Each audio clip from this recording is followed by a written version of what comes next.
함께하면 됩니다. 야! 함께하면 됩니다.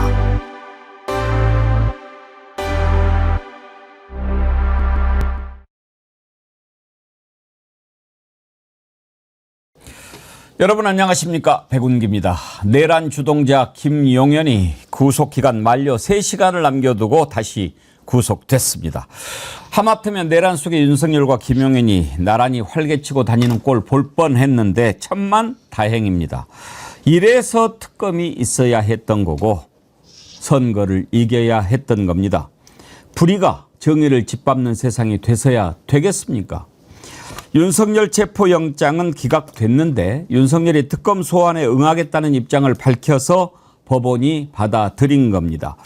내일 모레 28일 오전 10시에 출석하겠다면서 비공개를 요청했다고 하는데 아직도 자신이 뭐나 되는 줄 착각하고 있는 것 같습니다. 특검은 9시까지 나오라고 했는데 말이죠. 미친 개한테는 몽둥이가 약이라는 말이 있습니다. 법을 가지고 장난치는 법꾸라지들한테는 제대로 된 법 집행, 법 방망이, 법 몽둥이가 필요합니다. 그래야 법의 존엄성을 깨닫게 되는 겁니다. 나라가 조금씩 바로 세워지고 있는 것 같아서 내일이 새롭습니다. 생방송 백운계 정치 1번지 출발합니다. 어제까지 정어리몰의 신비복숭아 많이 사랑해 주셨는데요. 오늘 정어리몰에서 또 여러분들이 좋아하실 만한 새로운 상품 준비했습니다. 지난번에 순살 아귀찜 여러분들도 많이 사랑해 주셨죠. 정어리안들 다 한 번씩 드셔보셨을 텐데 이번에 준비한 상품은 오늘 같은 날씨에 아주 딱 안성맞춤이 시원한 국물이 일품인 아귀 지리탕입니다. 아귀 순살만 700g이나 들어있고요. 여기에 오징어, 새우, 콩나물, 미나리, 다진 마늘, 와사비, 비법, 육수 다 손질해서 보내드리니까 그냥 넣고 푹 끓여 드시기만 하면 됩니다. 그런데 이게 끝이냐? 여기에 또 칼국수 사리도 들어있더라고요. 그래서 아귀살, 야채 저는 처음에 좀 실패했어요. 그거 다 넣으면 되는 줄 알고 칼국수까지 같이 넣어가지고 끓여버렸더니 나중에 칼국수가 퍼져가지고 좀 아쉬웠는데 다 아시죠? 저같이 바보같이 안 아시죠? 다 드시고 국물에다가 칼국수 넣어서 드시면 정말 한 끼 푸짐하게 그렇게 하고 또 남은 국물에 밥 볶아 먹어도 되고. 그런데 내가 그런 걸 좀 잘 못해요. 아무튼 맛있게 드시고 이것도 사실 4인분, 5인분은 되겠더라고요. 그런데 25,900원 1인분 값이니까 이번에 맛있게 드십시오. 아귀 지리탕 드시고 디저트로 신비복숭아 드시고 그러면 또 겁나게 좋겠지요. 맛있게 드시기 바랍니다. 오늘 10시에 국회에서 이재명 대통령 시정연설을 했는데요. 저희 정어리 TV에서 생중계로 보내드렸습니다. 여러분들이 보시면서 참 울컥하신 분들이 많으셨던 것 같습니다. 시정연설이 끝나고 이재명 대통령 쉽게 국회를 못 떠나는데 국회의원들이 놔주질 않더군요. 예, 서로. 그리고 여야 의원 할 것 없이 일일이 악수하고 또 웃고 그러는 모습 참 보기 좋았고요. 국회의원들도 놔주지 않고 그렇게 또 떠나는 모습 우리 애청자님들도 마찬가지 심정이었을 것 같습니다. 그 모습을 보면서 시정연설하는 것보다 악수하고 그러는 모습을 여러분들이 더 좋아하셨던 것 같은데 행복님 역시 최고의 대통령 최고야님 우리 대통령은 정말 하늘에서 내려주신 위인이 맞지요? 눈물 날 정도로 연설 잘 들었습니다. 최고 우리 대통령님 만세.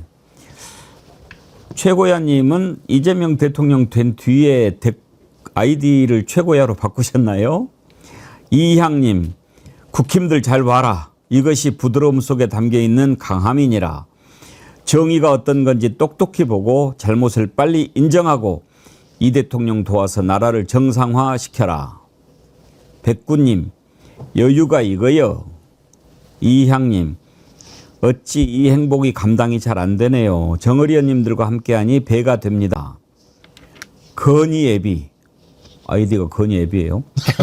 올바름과 따뜻함을 실현하기 위해 참여하신 모든 분들께 존경과 감사의 마음을 전합니다. 여러분 덕분에 지금 국회의 연설을 위해 입장하시는 이재명 대통령님을 실시간으로 시청하는 감격을 누리는 중입니다. 너무너무 고맙습니다. 이은주님, 오늘 우리 손으로 뽑은 우리의 대통령 역사적 시정연설을 들으며 소름이 돋았습니다.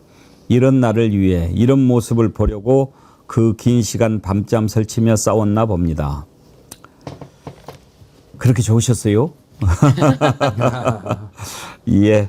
자, 오늘 함께 하실 세 분 패널 소개합니다. 윤경호 퓨처미디어 연구소장님. 안녕하세요. 신유진 변호사님, 안진걸 민생경제연구소장님 어서 오십시오. 안녕하세요. 네. 오늘 국회 시정연설 들어오기 전에 좀 보셨나요, 윤경호 소장님? 예, 당연히 지켜서 봤죠. 예. 20조 2천억 원이면은 처음에 거론됐던 것에 비해서 규모는 많이 줄었어요. 그러니까 크게 보면 10조 2천억 원이 경기 진작인 거고, 그다음에 5조 원이 민생 안정인데 뭐 이런 거 저런 거 다 떼고요. 그 소비 쿠폰이라고 얘기하잖아요. 이제 그게 5조 3천억 원인데 그게 아마 얼마나 소비를 진작시켜 줄 거냐. 항상 추경 얘기할 때마다 제가 드리는 말씀입니다만 빨리 적기에 이게 핵심이에요. 그러니까 뭐 국회에서 또 상임위별로 뭐 뜯어 뭐 본다. 그다음에 또 시간 질질 끌고 그다음에 막상 국회를 통과하고 나도 집행하는데 또 시간 질질 끌고 그러면 이거 아무 효과 없거든요. 그러니까 빨리 즉시 적기에 그거 좀 신경 썼으면 좋겠습니다. 신유진 변호사님은 오늘 시정연설 어떤 부분 주목하셨습니까? 저도 지금 말씀하신 것처럼 이제 시정연설 내용도 내용이지만 일단은 나올 때 끊임없이 여야 의원들하고 악수하면서 그 모두 같이 이렇게 굉장히 좀 반갑게 악수를 하는 그런 모습으로 저는 봤는데 그런 모습이 이것이 이제 대통령이 국회에 나와서 시정연설을 하게 된 것도 사실은 이게 얼마만입니까 도대체.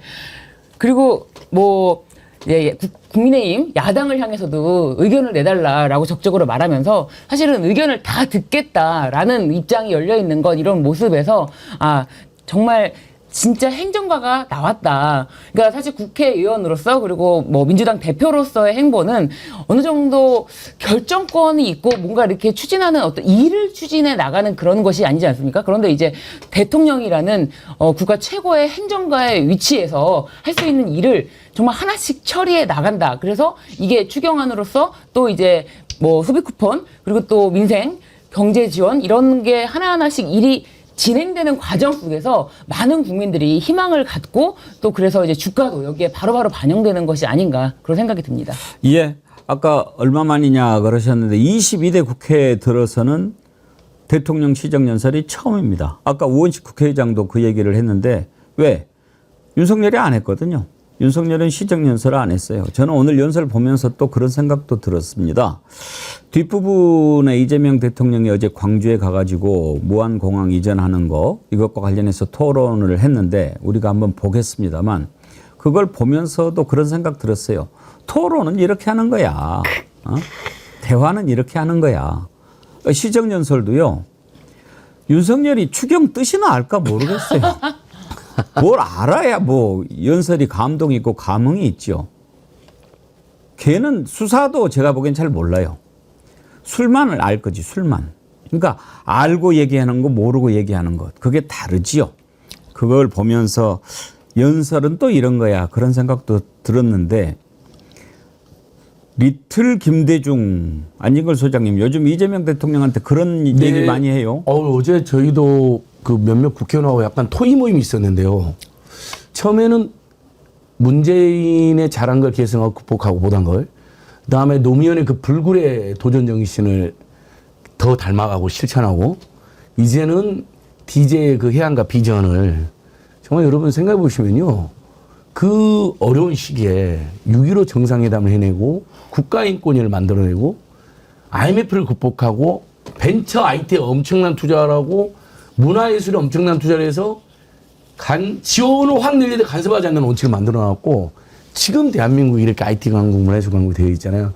그 정도의 비전과 담대한 철학 또 미래로 나가는 어떤 용기를 두루 갖춘 지도자가 나타났다. 그래서 제가 오늘 가방 속에서 비천공에서 이재명 합니다. 지금 요거 제가 지금도 갖고 다니거든요. 선거운동 때 제가 혼자서 지하철 혼자서 잠잠한 척하면서 이렇게 왜냐면 이제 자고 있는 척하면 안 건드리잖아요. 자는 사람 깨울 수 있지만 자는 척하는 사람 못 깨운다고 그냥 누가 뭐라 해도 그냥 이거 들고 왔다 갔다 하면서 보람이 느껴집니다. 그래서 이제 시정연설이라는 게 요런 티켓도 있습니다. 제가 요거 들어갔습니다. 진짜 대한민국 실천이 답이다. 네. 오늘 시정연설, 시정이라는 게 그거잖아요. 뭐 미국 대통령들이 연두교소처럼 이제 연초에 어떤 상황을 설명한다 해서 그런데 정치를 시행한다는 뜻이거든요. 즉 정치와 경제를 이렇게 시행하겠다라고 국민의 대표인 국민들의 국회의원에게 소상히 밝히는 내용입니다. 윤경호 선생의 말씀처럼 추경은 적기다. 경제는 타이밍이다 이런 말이 나오더라고요. 예. 너무 정확한 말입니다. 지금이야말로 20.2조인데 그중에 13, 14조가 지금 민생회복 지원금이랑 소비 쿠폰이랑 싹 다 연동되어 있거든요. 요건 정말 엄청나게 도움이 될 겁니다. 근데 외국의 주식 투자 기관들도 주가 3,000원 뛰고 4,000원 가는데 상법 개정하고 민생회복 지원금 이 두 개가 쌍끌이가 될 거다 이런 분석이 있더라고요. 내에서 확 살고 중소기업 중소상공인도 확 살아나니까요. 그래서 빨리 7월 초중순에는 집행이 될 수 있도록 야당도 꼭 이것만큼은 협조해 줬으면 고맙겠습니다. 아까 윤경호 소장님이 적기, 타이밍 네. 중요하다고 얘기를 하셨고 그랬는데 오늘 그런 표현이 있었어요. 경제는 타이밍이라는 오랜 격언이 있습니다. 지금이 바로 그 타이밍입니다. 그렇게 이야기를 하던데 오늘 이재명 대통령 첫 시정연설 길이도 그렇게 길지 않았고 내용도 참 충실했고 들을만 했지요. 사실 다 들어보면 좋겠지만 아까 보내드렸고 또 그것만 보내드리면 우리가 정치를 보지 못하니까 앞부분에 그 부분이 참 들을만 했어요. 지난번에 취임 선서할 때도 썼던 표현이죠. 평화가 밥이다. 평화가 경제다. 그런 얘기 하지 않았습니까? 그 부분을 강조하면서 국민들에게 진짜 대한민국 만드는 거 나 혼자는 할 수 없다. 함께 하자. 이렇게 호소하는 부분이 참 와닿았는데 그 부분 한번 다시 들어보시죠. 평화가 밥이고 평화가 곧 경제입니다. 평화가 경제 성장을 이끌어내고 경제가 다시 평화를 강화하는 선순환을 통해 국민의 일상이 흔들리지 않는 나라를 꼭 만들겠습니다. 이 자리를 빌려 국민 여러분께 간곡하게 협조 요청을 드립니다. 새로운 나라, 진짜 대한민국을 만드는 일은 대통령 혼자 또는 특정한 소수가 할 수 있는 일이 아닙니다. 예측 가능하고 합리적인 사회를 만들기 위해서는 우리 모두가 최소한의 합의를 꼭 지켜야 합니다. 규칙을 어겨서는 이익을 볼 수 없고 규칙을 지켜도 결코 손해보지 않는 그런 공정한 사회를 만드는 일 역시 모두의 협력 없이는 불가능합니다. 공정하게 노력해서 일궈낸 정당한 성공에는 우리 모두가 박수를 보내는 그런 합리적인 사회를 꼭 만들어야겠습니다. 버릴 말이 하나도 없는 그런 연설. 신유진 변호사님.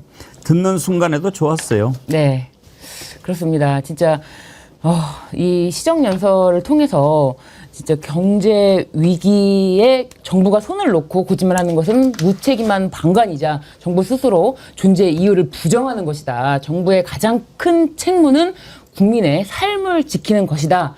라고 하면서 이게 국민의 삶에 얼마나 지금 필요한 게 뭔지 국민의 삶이 완전히 지금 다 아작났다, 민생이 아작났다라고 맨날 우리 안진걸 소장님이 말씀하시지만 자영업자들이 너무 힘들다. 이게 그냥 힘든 정도가 아니라 코로나 때부터 이어져 있는 이 힘듦의 연속이 계엄으로 인해서 완전히 이게 폭발이 됐는데 이거를 경제의 마중물로서 소비 쿠폰으로 조금이나마 진작시키려고자 하는 이 노력이 지금 필요하고 적기에 이런 노력이 이루어질 수 있도록 저는 그거 좀 기대하고 있습니다. 그리고 사실은 이거에 대해서 이 소비 쿠폰으로 인해서 경기가 좀 이렇게 회복될 수 있는 분위기가 되느냐 이거에 대해서는 여러 언론에서도 좀 팩트 체크도 하더라고요. 그렇기 때문에 이 기회에 여러분들도 어떻게 소비 쿠폰을 사용할지 자식 각자에 맞는 사용 방식이 있을 거 아닙니까? 이런 것도 좀 생각해 보시면 좋을 것 같습니다. 예.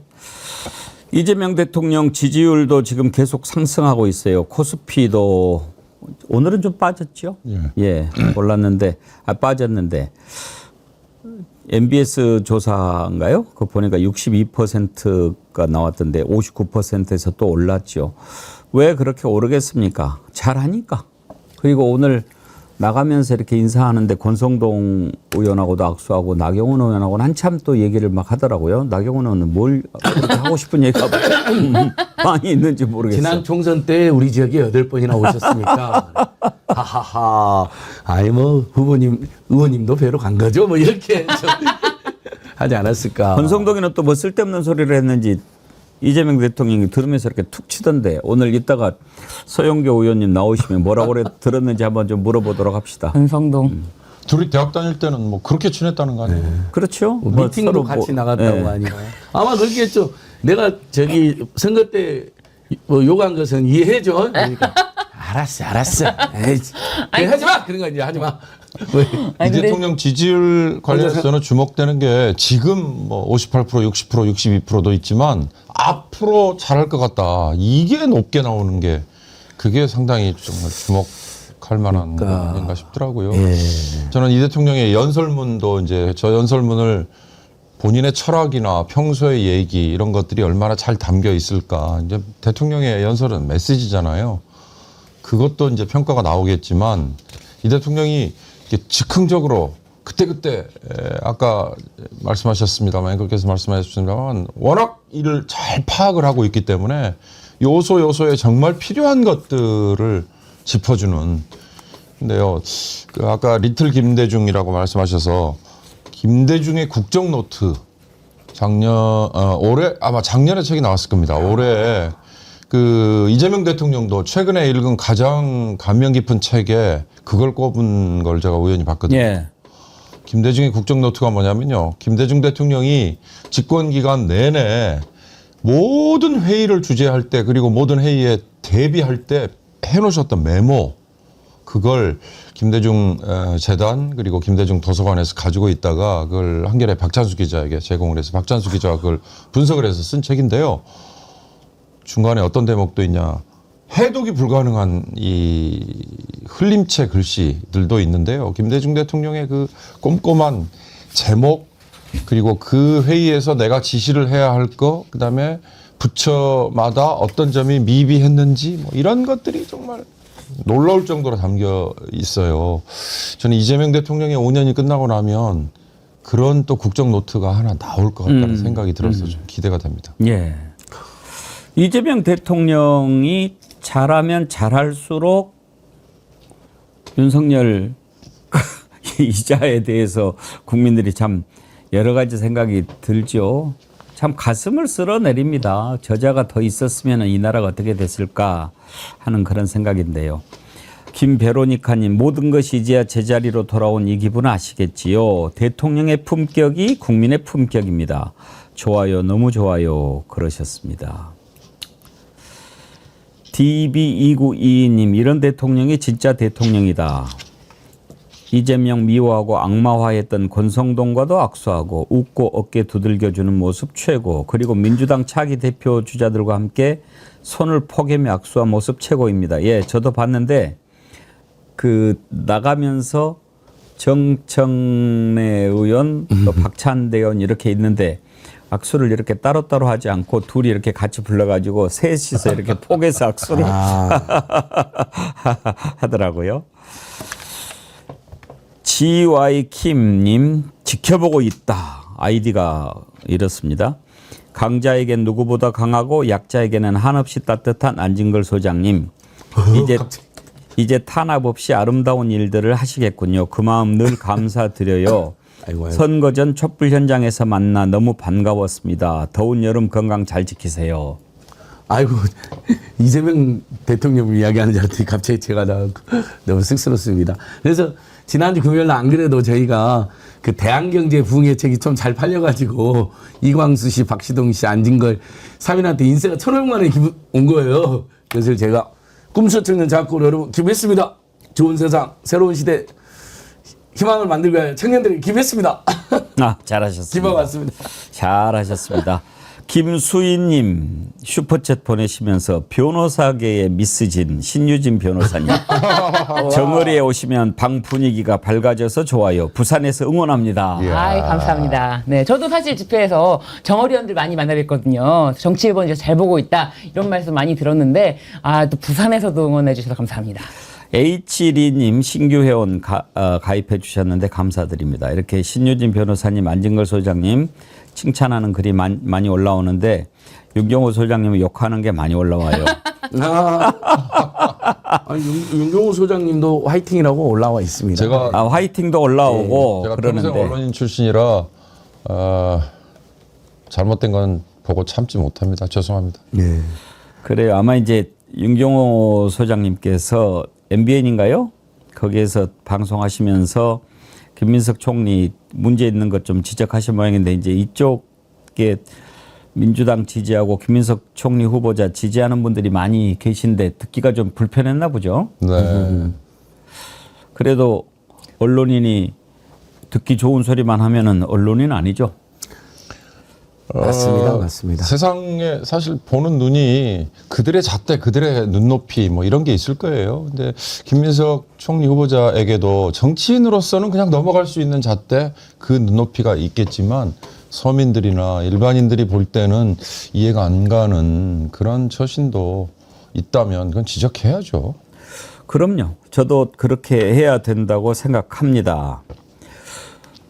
이 정도 합시다. 네. 우리가 또 이것도 길게 얘기하는 것보다는. 아니 근데 이재명 대통령께서도 대표 시절에 민주당 또 우리 민주세는 다종다양한 의견 속에서 또 이렇게 소통하고 그러면서 더 강해진다 그랬잖아요. 그래서 저도 가끔 쓴소리 합니다. 그리고 여러분들이 이제 좀 기분이 역시 언짢다 하더라도 그 잘 때라고 하는 쓴소리들은 여러분들께서 또 이렇게 윤경호 소장님이든 안진걸이든 포용적으로 대해주시면 고맙겠습니다. 예. 세상에 누가 이렇게 정답이 있겠습니까?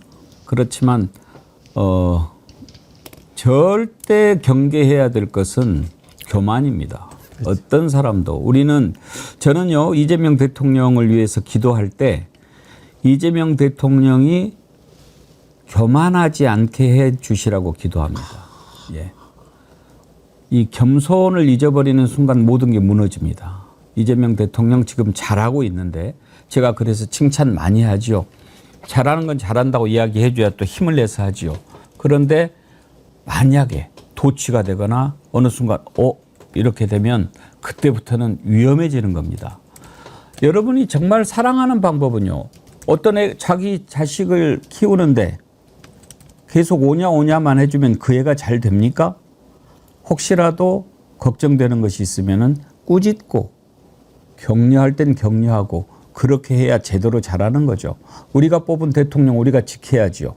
부당한 것으로부터는 막아주고 보호해야죠. 잘하는 거 잘한다고 칭찬해야죠. 그런데 대통령이 아무리 잘하려고 해도 그 밑에 있는 사람이 잘못하면 대통령이 욕먹는 거죠. 그러면 안 된다라고 이야기를 해주고 그래야 되죠. 여러분들이 그런 마음을 갖고 우리 백운계 정어리 TV와 함께 해주십사 하고 저는 항상 간절히 바랍니다. 그 마음 저희도 변치 않도록 노력하겠습니다. 자, 다음으로 넘어가겠습니다. 윤석열에 대한 체포영장이 기각이 됐는데 윤석열 체포영장 발부되는 것을 기대했던 많은 국민들이 좀 실망했습니다. 그런데 신유진 변호사님, 법원이 기각한 이유가 아니 뭐 윤석열이가 특검 출석하겠다고 하니까 그래서 그렇게 얘기를 했죠?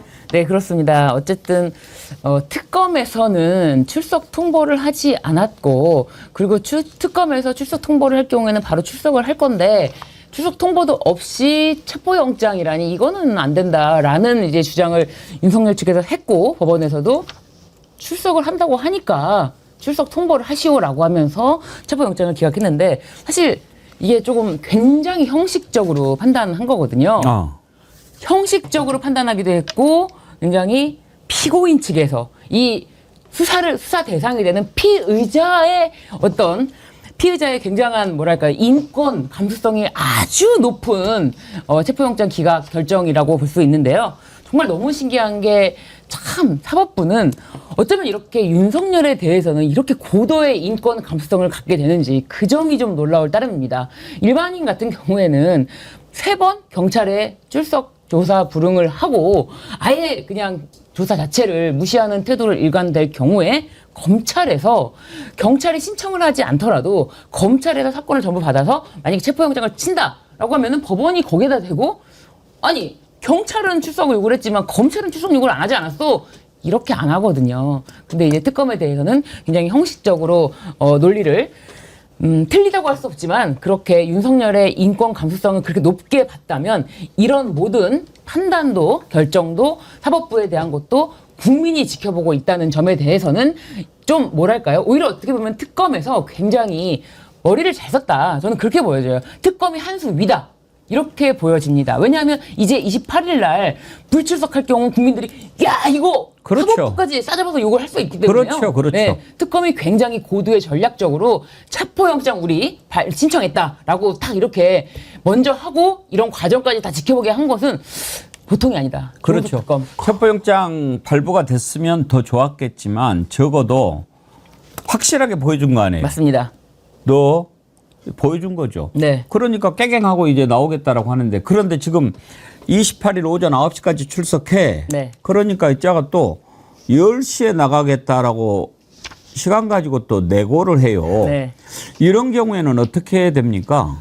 보통은 체포영장까지 발부했던 사안인데 누가 10시, 9시까지 나와라 그랬는데 10시까지 가겠다라면서 누가 시간을 바꾸겠습니까? 이자는 어차피 자기 운명은 이 사람은 내란 우두머리죄로 지금 재판을 받고 있는 사람이에요. 이 사람은 사실상 이제 구속이 되면은 사실 다시는 이제 빛을 못 본다라고 생각을 해도 되는데 마음대로 하는 거예요. 자기가 굳이 내가 무슨 뭐 납작 엎드리는 그런 마음으로 9시까지 평소에 일어나지도 않는 시간이다. 그러니까. 평소에. 내가 대통령 할 때도 출근하지 않는 시간이야. 네가 무슨 대통령 때도 내가 이 나라의 대통령 때도 출근하지도 않던 시간에 나를 불러.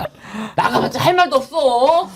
이런 맞습니다. 모습. 예. 그러니까요. 그러면 차라리 정직하게 그 시간에는 제가 못 일어납니다. 이렇게 하면서 용서를 구해야지. 문화예술인들은 실제로 체라라는 경우가 많습니다. 그래서 오전에 연락하면 대부분 자고 있는 그 연예인들이 많아요. 저도 연락해 보면 자기도 뭐 밤새 술을 먹어서 너는 밤잘 못 일어서 10시에 가겠다 할 수도 있겠지만 정말 게을러서 저는 그렇게 조종하는 거라고 보고요.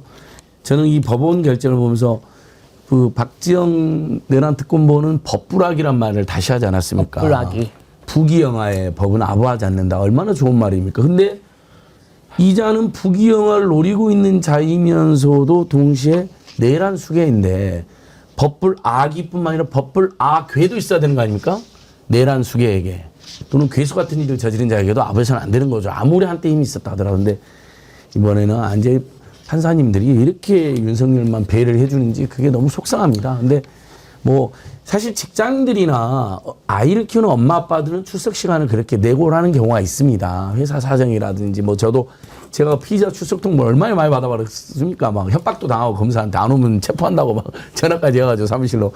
근데 저희들도 그렇게 사정을 하죠. 직장 상황상 1시간 또 2시간 조정하는 경우 있는데 윤석열은 지금 직장인이 아니지 않습니까? 놀고 먹고 정말 그냥 돌아다니고 있는 사람인데 이런 거라도 협조를 해야죠. 국민들 그렇게 괴롭혀 놓고. 예.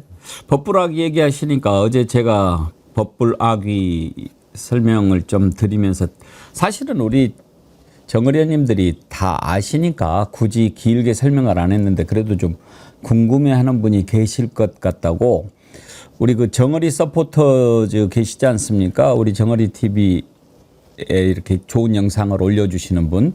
그분이 아이디를 콰트로 매거진으로 바꾸셨더라고요. 그래가지고 제가 이제 어제 법불악위 얘기하면서 법은 이제 뭐 그 귀한 자들한테 아부하지 않는다 뭐 그러는데 이거 뭐 멧돼지한테도 아부하지 않는다 해서 저 해야 되는 거 아니냐 그렇죠. 막 이렇게 했는데 혹시 이해를 제대로 못하신 분들 계실까봐 자상하게도 영상을 만들어서 보내주셨어요. 그거 한번 잠깐 보실까요? 정치 1번지 백운기 앵커가 새로운 사자성어를 만들었다는데요. 특히 이번에 내란 특검이 윤석열 체포영장 청구하면서 박지영 특검보죠. 끌려다니지 않겠다. 야, 그 표현하는데 바로 그거야 그런 생각 들던데요. 특검은 끌려다니지 않을 예정입니다. 법불악위. 예, 법불악위. 법은 귀에 아부하지 않는다. 높다고 법이 아부하지 않는다. 그런 말이죠. 그럼에도 불구하고 만에 하나 저항하면 어떡하냐. 문 잠그고 숨을 수 있기 때문에 그러면 뭐 소방 불러가지고 문 따고 들어갑니다. 부르는 게 좋을까요? 그 멧돼지 포획하는 뭐 그 팀을 부르는 게 좋을까요? 멧돼지는 한자로 저으라고 하지요. 그래서 바로 새로운 사자성어를 만들어내는데요. 법불아저. 콰트로 매거진은 백운기의 정어리 TV를 응원합니다. 아, 멋있네요. 아. 예, 아주 만들고 멋지게 영상을 하네요. 자상하게 만들어주신 콰트로 매거진님 감사드립니다. 여러분 혹시 콰트로 매거진이라고 유튜브 채널이 있는데 구독, 좋아요 많이 눌러주세요. 이렇게 우리 정어리 TV를 도와주고 계시는데 우리도 힘을 같이 이렇게 보탰으면 좋겠습니다. 제휴 TV네요. JUTV 너무 좋네요. 콰트로 매거진. 윤석열이 저렇게 뭐 9시에 오라는데 10시에 가겠다. 예. 매를 버는구나. 무슨 얘기냐. 국민의 이 법원이나 법에 대한 그 흔히 말하는 성인지 감수성 뭐 이런 얘기 하는 거와 비슷하게요. 법에 대한 이 감수성이나 감정이 있잖아요. 그런 거하고는 완전히 동떨어지게 가고 있지 않습니까? 이건 저는 중앙지법의 결정도 저는 그렇게 보이고요. 그러니까 어차피 뭐 정해져 있긴 합니다만 이런 그 정해져 가는 과정에서 윤석열을 뭐 체포를 해야 될지 구속 영장을 다시 신청해서 구속 다시 시켜야 될지 이런 거 할 때마다 본인들과 그 지지자들이 저항을 할 수 없도록 스스로 무덤을 파는 거다. 저는 그런 생각이 좀 들더라고요. 그렇죠. 아니 그리고 지가 뭔데 뭘 비공개로 출석하게 해달라. 이 좀 아직도 얘는 꿈꾸고 있는 것 같아요. 그 맨날 술을 마시면은 뇌 상태가 그렇게 될 수도 있겠지만 아니 나는 지금 그거는 역사적으로 남을 거예요. 법원에 나와가지고 지금 내란 일으킨 놈이 한마디도 국민들 앞에서 사과 안 하면서 기자들이 국민을 대신해서 물어보는데 아주 비켜봐봐 저기 보게. 정말. 그 수준이 그건 초등학생도 아니고 말이죠. 미친놈 아니냐 이거죠. 예. 그냥 미치지 않고서는 그런 짓을 할 수가 아, 없는 미친놈이에요. 완전히. 그리고 극우 극단주의 폭력 세력들이 자기를 응원하는 거 거기에 심취해가지고 언젠가는 그 사람들과 함께 자기가 뭔가 다시 권력에 복귀할 수 있는 것 같은 느낌. 네. 국민이나 기자들이 묻는 건 하찮은 거죠.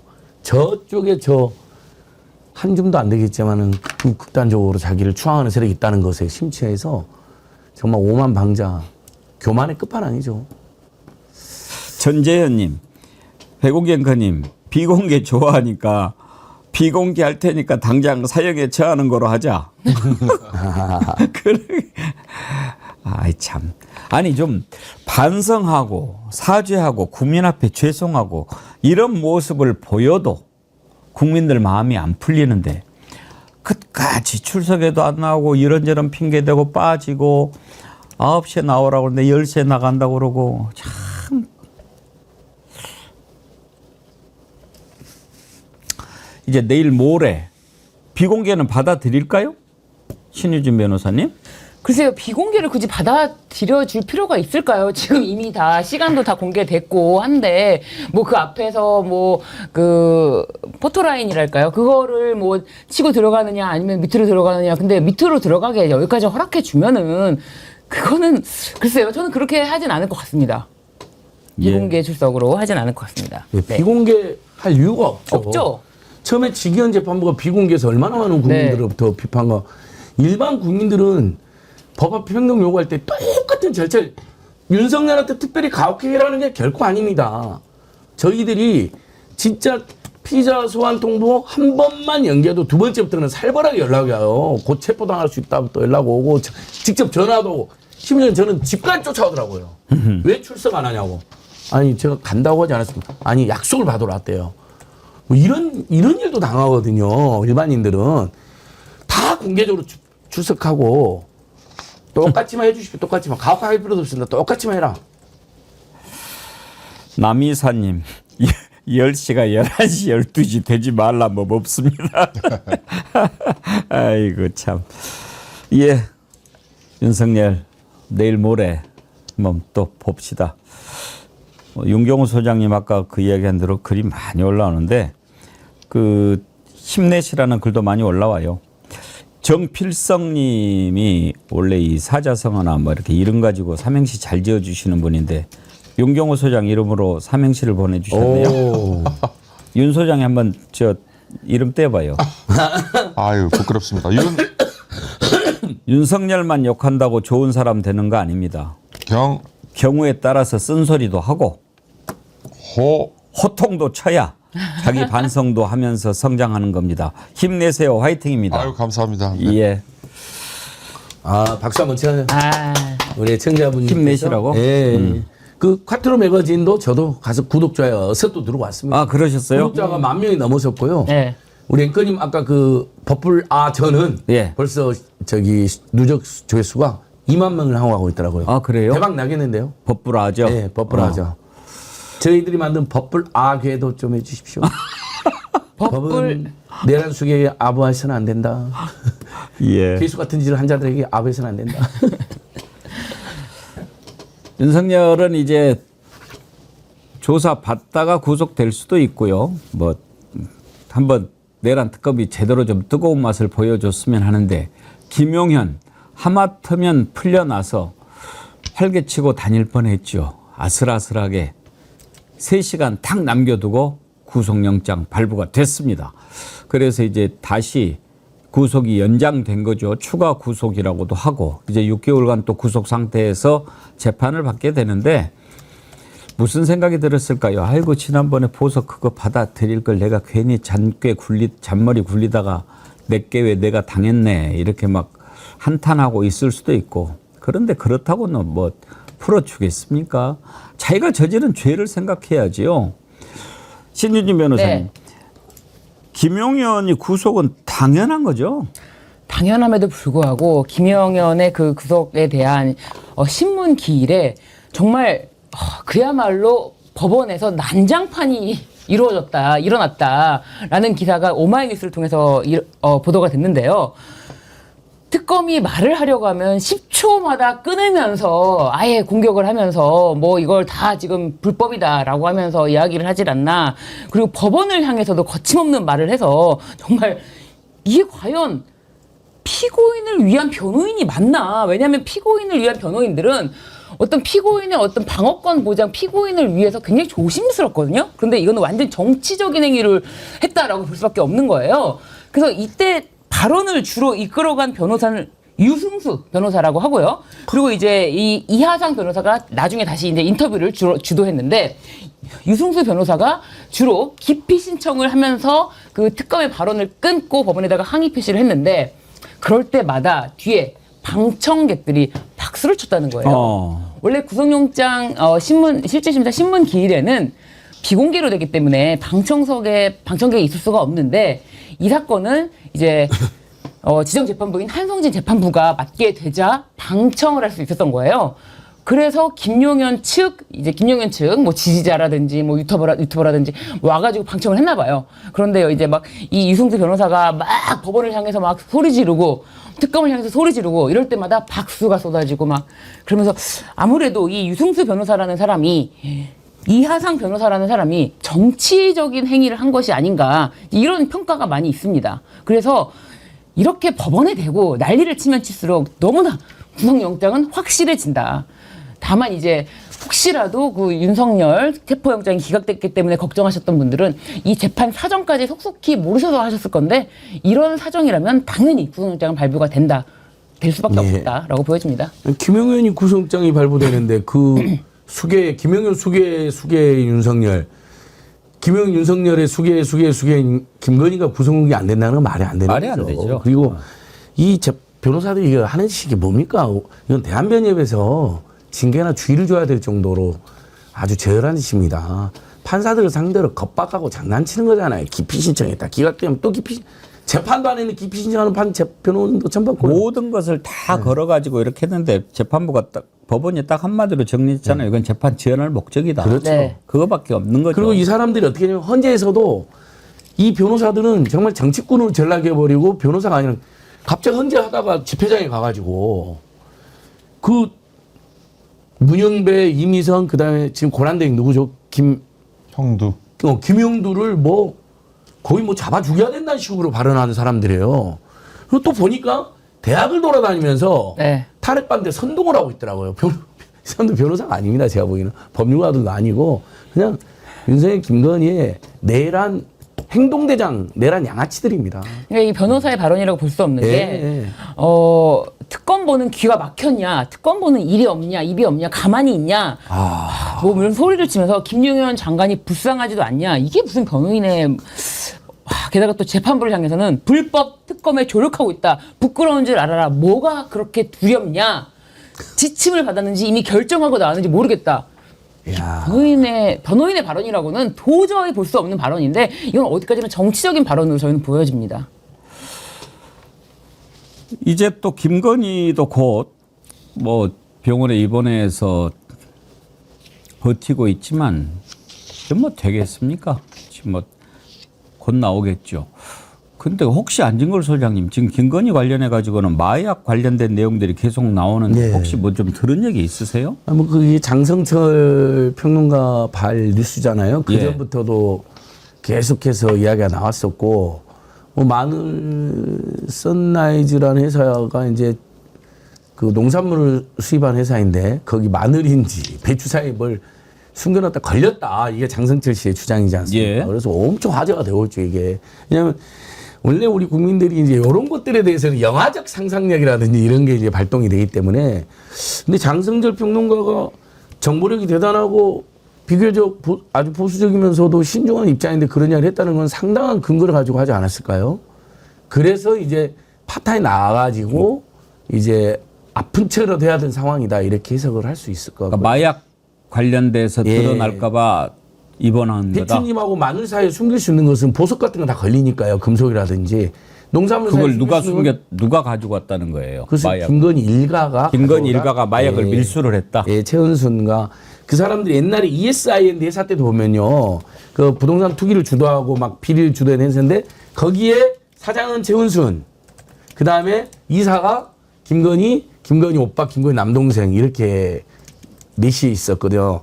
이번 이 선라이즈라는 회사도 최은순 가족 회사로 지금 추정이 되는데 거기서 걸렸다는 겁니다. 그러니까 상당한 이제 파장이 예상된다. 지금 백혜령 경정 관련된 것은 마약 수사를 하려고 하는데 이제 외압을 행사해 가지고 있었다는 못하게 거죠. 한 거 아닙니까?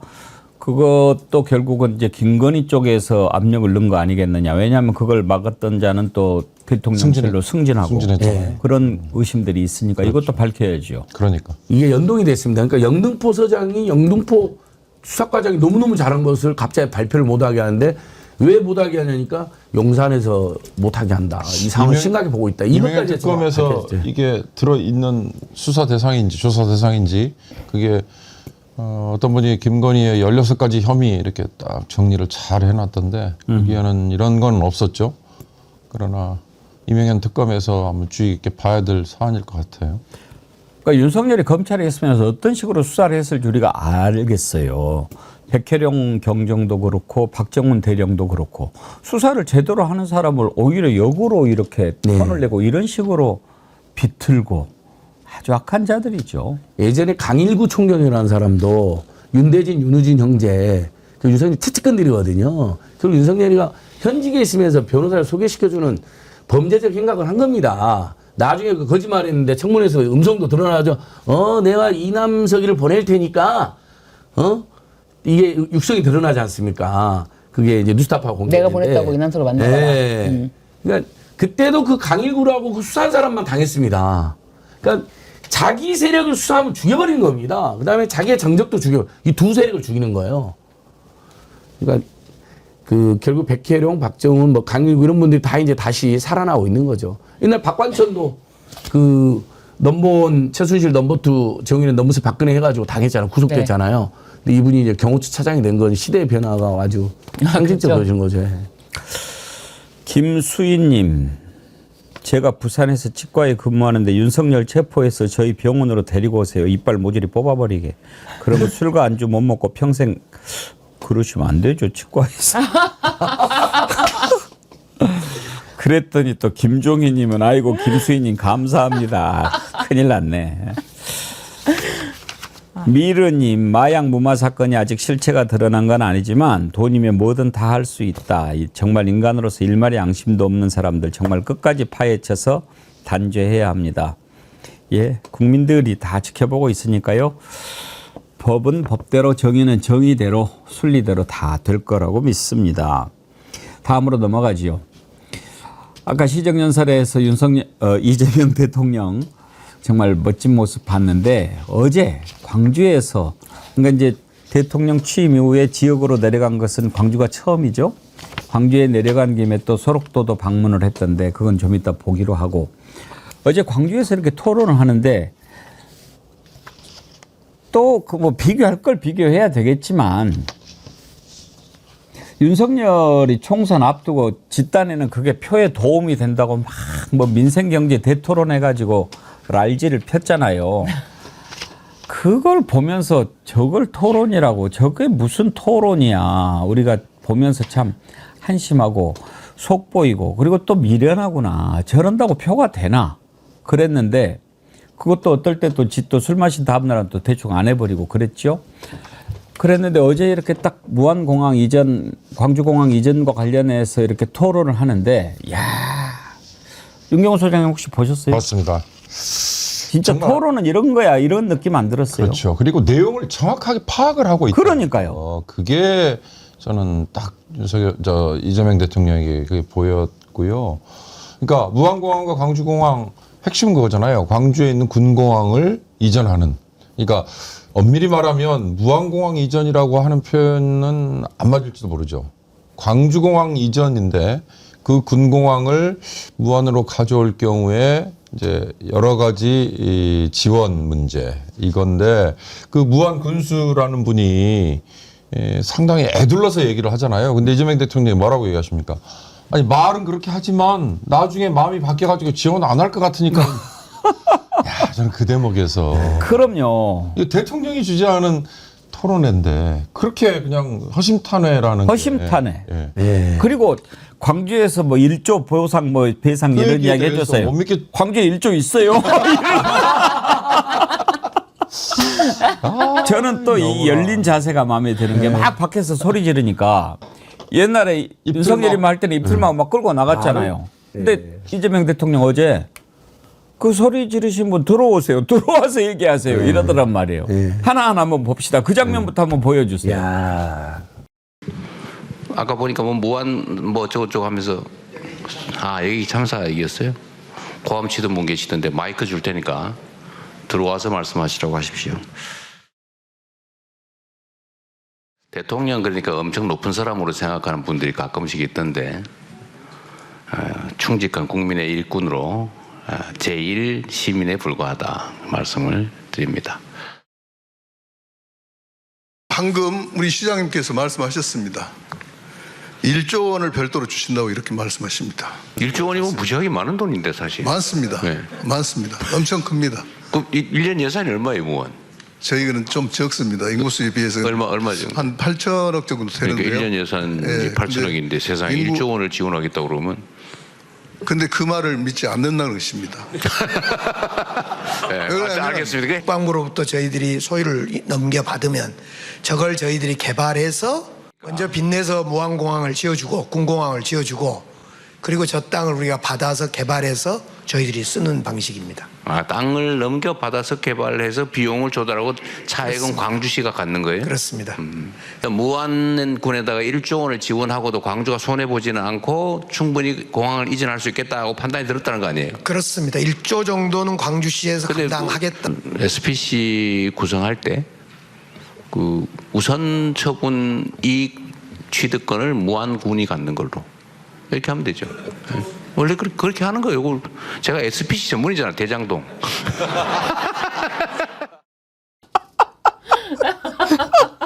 그때 5,503억을 우선 내놓겠죠.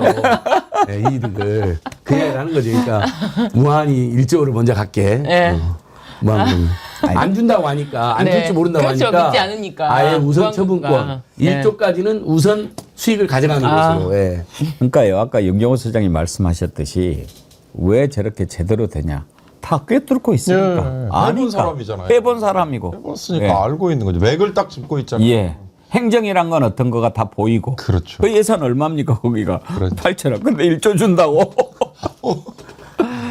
그러니까 저런 식으로 그동안 말장난하고 막 그런 것들이 이제 다 그야말로 꿰뚫고 있는 사람 앞에서는 다 드러나고 그렇게 하고 또 그냥 넘어가는 게 아니고 곧바로 현장에서 그러면은 풀자.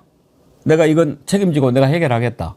대통령실에 TF 구성하도록. 그렇게 해서 지금 바로 TF 구성하라고 이야기했죠? 국가가 나서야 할 일이다. 예. 그 대목이 결국 중앙정부가 거중조정 역할을 해야 이게 풀리겠구나 그 얘기잖아요. 그러니까 국토부도 들어와야 된다. 국방부도 들어와야 된다.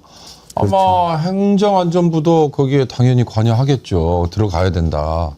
이거고 광주시하고 무안군하고만 얘기 진행되게 놔두면 뭐 아무래도 무안군 입장에서는 위세 좀 늘릴 수도 있고 그다음에 속으로는 못 믿겠다 이러면서도 뭐 그다음에 1조 원이라는 게요. 금액은 1조 원 좋습니다. 그다음에 1년 예산이 8천억이라고 그랬잖아요. 저 1조 원을 몇 년에 걸쳐서 줄 거냐 이런 것도 한번 따져보면 무안군 입장에서는 못 믿을 대목이 많죠. 그렇죠. 그리고 저는 또 그 부분 빵 터졌는데 대장동 얘기하잖아요. 스스로. 그건 자신감이거든요. 네. 그렇죠. 그렇죠. 이제 특수목적법인 SPC라고 합니다. 그래서 특수목적법인 대장동 때 그걸로 대장동으로 탈탈 정말 말도 안 되게 털었지만 결국 그 건으로 인해서 무슨 어떤 부당하게 뭔가를 수수했다 이런 거로는 한 건도 기소를 결국 네. 못했거든요. 그렇기 때문에 거기에 대해서는 더더군다나 사실은 그것도 대장동 사건, 대장동을 통해서 얼마나 많은 이익을 성남시에 갖다 주고 했는지 이런 네. 거를 이제 과업으로 이야기를 하다가 보니까 야, 저거 너무 못 봐주겠다. 저 말 못하게 해야지. 그런 거로 역으로 되치기를 당한 거지. 정말 너무 잘했던 일 아닙니까? 굉장히 네. 큰 이익을 갖다 준 사건입니다. 그거는 실제로 우리나라 역사에서 감정평가사들이 시국선을 처음으로 했는데요. 이번 대선 말고 지난 대선 때. 근데 400명이 제가 민주당에서 이분들 같이 기자회견에서 하는데 이 감정평가사들이 뭐 하려고 이재명 편들겠어요? 왜냐하면 그때만 해도 윤석열 앞서고 있을 텐데 그렇죠. 감정평가사는 국토부한테 찍히면 일도 제대로 못 하거든요. 근데 400명이 연서명에서 이것은 우리가 부동산 개발 사업을 엄청 해봤는데 나중에 이익이 날지 손해가 날지 모르는 상황에서 특히 그때 부동산 불경이기 때문에 네. 5,503억을 먼저 내놔라고 한 건 자기들이 봐도 이건 너무 대단한 거다. 그리고 실제로 성남시가 5,503억을 받아냈어요. 근데 나중에 부동산이 너무 튀어가지고 생각지도 못할 그 업자들 또 이들 많이 보면서 그렇게 특혜를 주고 있는데 그때는 전혀 그걸 상상할 수도 없었고 기획하지도 않은 정황이 감정평가 400명이 우리는 불이익을 당하더라도 말할 만했다. 여기서 딱 드러난 겁니다. 이 사람들 이게 처음이래요. 감정평가사 시국선 하나 그때가 오죽 답답했으면. 참 그리고 이재명 대통령 광주 간 게 대통령 되고 처음은 아니죠. 지난번에 울산 AI 데이터 센터인가? 울산에 먼저 네. 갔어요. 아, 거기 갔었죠. 갔다가 재래시장도 가고. 예. 전 참 그때도 놀라운 게 한국 거래소면 거래소, AI면 AI, 공항이면 공항. 거기 가서도 뭐 이렇게 원고를 보고 뭐를 이렇게 하고 그러지를 않아요. 어떻게 이렇게 많이 알죠? 행정 경험이라는 게 그러니까 시장을 거치고 도지사를 거쳤다. 그게 부러워 뭔가를 죽겠어? 책임을 져봤다는 거. 예. 본인이 내린 결정에 그게 방향이 완전히 달라지고 그다음에 성과가 어떻게 나타나고 이거를 경험을 해봤다는 게 얼마나 중요한가. 맞습니다. 이재명 대통령을 보면서 그러니까 많이 그 확인을 하고 있습니다. 성남시와 경기도 그다음 민주당 당대표의 경험 그다음에 거기다 국회의원도 했잖아요. 네. 이 네 개의 경험에다가 원래 이분의 캐릭터가 이제 옛날부터 안 사람들은 아는데 세상 만사에 관심이 많습니다. 그다음에 세상 여러 사람들에 대한 애정이 많아요. 네. 그러니까 어떤 이슈가 발생하면 대통령이 만기 침남할 수는 없죠. 다 개입할 수도 없죠. 그래서도 안 되고. 근데 주요한 이슈는 다 알고 있는 거예요. 대략은 다 알고 야 이거 한번 진짜 정치라는 게 갈등 조정 영역인데 또 한정된 재화를 합리적으로 배분하는 영역이잖아요. 물론 네. 국민의 눈물을 닦아주면 거기 나서야 했던 마음을 먹은 것 같아요. 그러니까 하루하루가 신나는 거예요. 그리고 소록도처럼 네. 그렇게 소외되고 강제로 격리되고 인권침해 할 때 가겠다고 마음 먹었던 거예요. 소록도를 처음으로 왔는데 저는 어제 그것도 너무 감동적이더라고요. 예, 소록도 사진도 보여드릴 예. 텐데요. 최송환님은 너무 좋으신가 봐요. 슈퍼챗 보내시면서 앵커님 지난 모든 거 다 모르겠고 내 눈에는 대통령님만 보여요. 정치 1번지 화이팅 행복합니다. 무지하셨는데 그 기분 제가 알겠습니다. 아니. 이은주님 저는 이게 뭔가 했어요. 21137 대 9422 이게 뭡니까? 자존심이 있제요. 좋아요 꾹 좋아요 꾹. 아, 좋아요. 2만 명, 2만 1,000명이 넘었는데 10,000명이 안 됐다고 제가 말씀을 하려고 했더니 이은주 반장님께서 야. 지적을 해주셨네. 그래요. 좋아요. 좋아요. 안 좋아요? 좋아요 많이 눌러주세요. 어제 이재명 대통령 광주에서 그 토론회 하고 소록도를 김혜경 여사와 함께 갔습니다. 뭐 낮은 곳을 찾는 그런 의미도 있지만 또 정치적으로는 이렇게 볼 수가 있어요. 혹시 윤경호 소장님, 전남에서 유일하게 이재명 대통령이 진 지역이 소록도인 거 아세요? 몰랐습니다. 그러게요. 소록도가 고흥군이죠. 예, 고흥군 도양읍인데요. 이제 저기 한센병원 환자들 계시지 않습니까? 그런데 역대 대통령 선거에서 전남에서 유일하게 민주당이 지는 곳이 바로 저쪽이에요. 매번. 왜? 저 한센병원을 유경수 여사가 만든. 네. 그래가지고 그 고마움이 있어가지고 그래가지고 대선 기간에 김혜경 여사가 거기를 방문을 했어요. 김혜경 여사.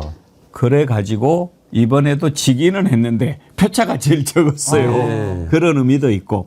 또 광주 간 김에 광주에서 고흥까지 한 2시간 좀 걸리죠.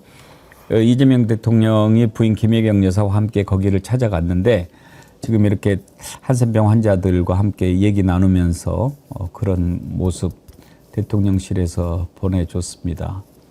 참 저분들 옛날에는 천형이라고 그랬어요. 천형. 그렇게 참 쉽지 않게 치료받고 계시는 분들인데 참 저 부분도 따뜻했습니다. 저 병원에 갔을 때도 대통령님 동상이몽 봤습니다. 뭐 이렇게 하는 이제 인터뷰 목소리들이 막 그러니까 인터뷰는 아니고 목소리들이 막 들어갔는데 2017년도에 SBS 예능 2017년도 7월입니다. 동상이몽에 출연했는데 그 동상이몽이라는 그 프로그램에서 다시 최근에 계속 그 영상을 새롭게 유튜브에 올리는 거예요. 그래가지고 최근에 다시 나온 영상인 것처럼 해가지고 계속 나오는데 과거에 굉장히 소탈한 성남시장 시절의 모습이 나오거든요. 김혜경 여사랑 같이 나와요. 그냥 아주 일상을 공개하는 건데 그 모습이 굉장히 이렇게 편안한 모습을 보여주면서 글쎄요 이게 뭐 엄청난 대스타가 된 다음에 뭐 민주당이 당대표 이렇게 된 다음에 나온 영상이 아니고 성남시장 시절의 영상이기 때문에 저는 귀한 영상이라고 보고 저도 좀 다시 봤습니다. 봤는데 좀 굉장히 친근감이 있더라고요. 순서도 제가 잘못 알았더라고요. 소록도를 먼저 들르고 그다음에 광주를 갔군요. 네, 맞습니다. 순서가. 예, 그것도 참 의미가 있죠. 로마님이요. 백운기 앵커님 이재명 대통령 보면서 눈에서 꿀이 뚝뚝 떨어지심. 티가 났습니까? 예. 저는 그 사진 그 소록도에서 환자들 만나서 악수하고 그런 모습 한번 다시 보여주시겠어요? 저 사진을 보면서도 참 많은 생각이 드는데요. 그 웃는 표정이라든지 바라보는 게 참 따뜻하지요. 따뜻하고 이제는 한센시 병에 대해서도 인식들이 많이 달라졌는데 혹시 좀 내용 아세요? 이 천형이라고 하는 게 옛날에는 이제 요즘에는 쓰지 않습니다만 문둥병이라고 그러죠. 네. 저 환자들은요 상대방이 자기하고 접촉하는 것은 완전히 그건 충격이에요. 누구나 안 만지려고 하거든요. 닿질 않으려고 하는데 손을 따뜻하게 잡아주면 엄청나게 놀라고 감격할 거예요. 그런 오해를 불식시키는. 그렇죠. 그러니까 아직까지 한센병에 대해서 그래도 많이 알려졌다고 하지만 많은 일반인들은 환자들과 접촉을 하면 저 병 없는 거야? 라고 의문을 가지고 계셨을 텐데 대통령과 대통령 부인이 가서 저렇게 하는 저게 그 병에 대한 오해를 불식시키는 엄청난 역할을 하는 거죠. 예, 그런 의미가 있죠. 그 나병에 대해서는 정말 저희가 어렸을 때부터 공포와 충격에 요즘에는 나병이라는 표현도 잘 쓰지 않습니다. 예. 예전에는 정말 문변했는데 서정주 시인의 무슨 보리문둥이가 실렸지 않았습니까? 칠흑 같은 달밤에 숨어서 애기의 간을 잡아먹어서 문둥병을 날리려고 하는 뭐 이런 거에 대한 그 편견에 대한 어떤 아주 원초적인 시인데 영화 배너에도 보면 이제 한센병 환자가 그렇죠. 그래서 그때도 그 옛날 서양에서도 천벌받은 사람처럼 이렇게 차별을 받았던 거예요. 근데 대통령이 너무 잘 가신 게 최근에 확인해 보니까 이 병은 거의 다 완치가 되고 그다음에 전염력이 거의 없어졌답니다. 예. 그러니까 가서 손도 잡고 그러셨잖아요. 그래서 그동안 수백 년, 수천 년을 차별받은 병 환자들인데 이제는 양지로 나오셔도 될 것 같습니다. 이인식님 좋아요 말씀하기 전에 먼저 눌렀습니다. 중국에서 항상 좋은 방송 매일매일 듣고 있습니다. 아, 중국에서 보시는군요. 어제는 독일 뮌헨에서 보신다고 연락하신 분이 계셨는데 어제 대통령 간담회보고 역시 이재명 대통령 전문가 맞다. 우리 대한민국 5년이 기대됩니다. 이정민님 12.3 내란 이후에 몸이 많이 안 좋아져서 몸무게가 13kg나 빠졌습니다. 이재명 대통령 시대가 온 이후로 제 마음에도 평화와 안정이 찾아와서 복용하던 약 용량도 줄이게 됐고요. 한 끼에 2숟가락 이상 안 들어가던 식사 양도 3분의 2 정도까지 먹게 됐네요. 잘 자고 잘 먹고 요즘 사는 게 살맛나고 행복한 일인입니다. 감사합니다. 아이고 정말 잘 되셨네요. 뭐 이렇게 기분이 좋고 그러면 또 면역력도 강화되고 그래서 또 건강해지고 그렇게 되지 않겠습니까? 좋은 생각 많이 하시고 빨리 쾌유하시기 바랍니다.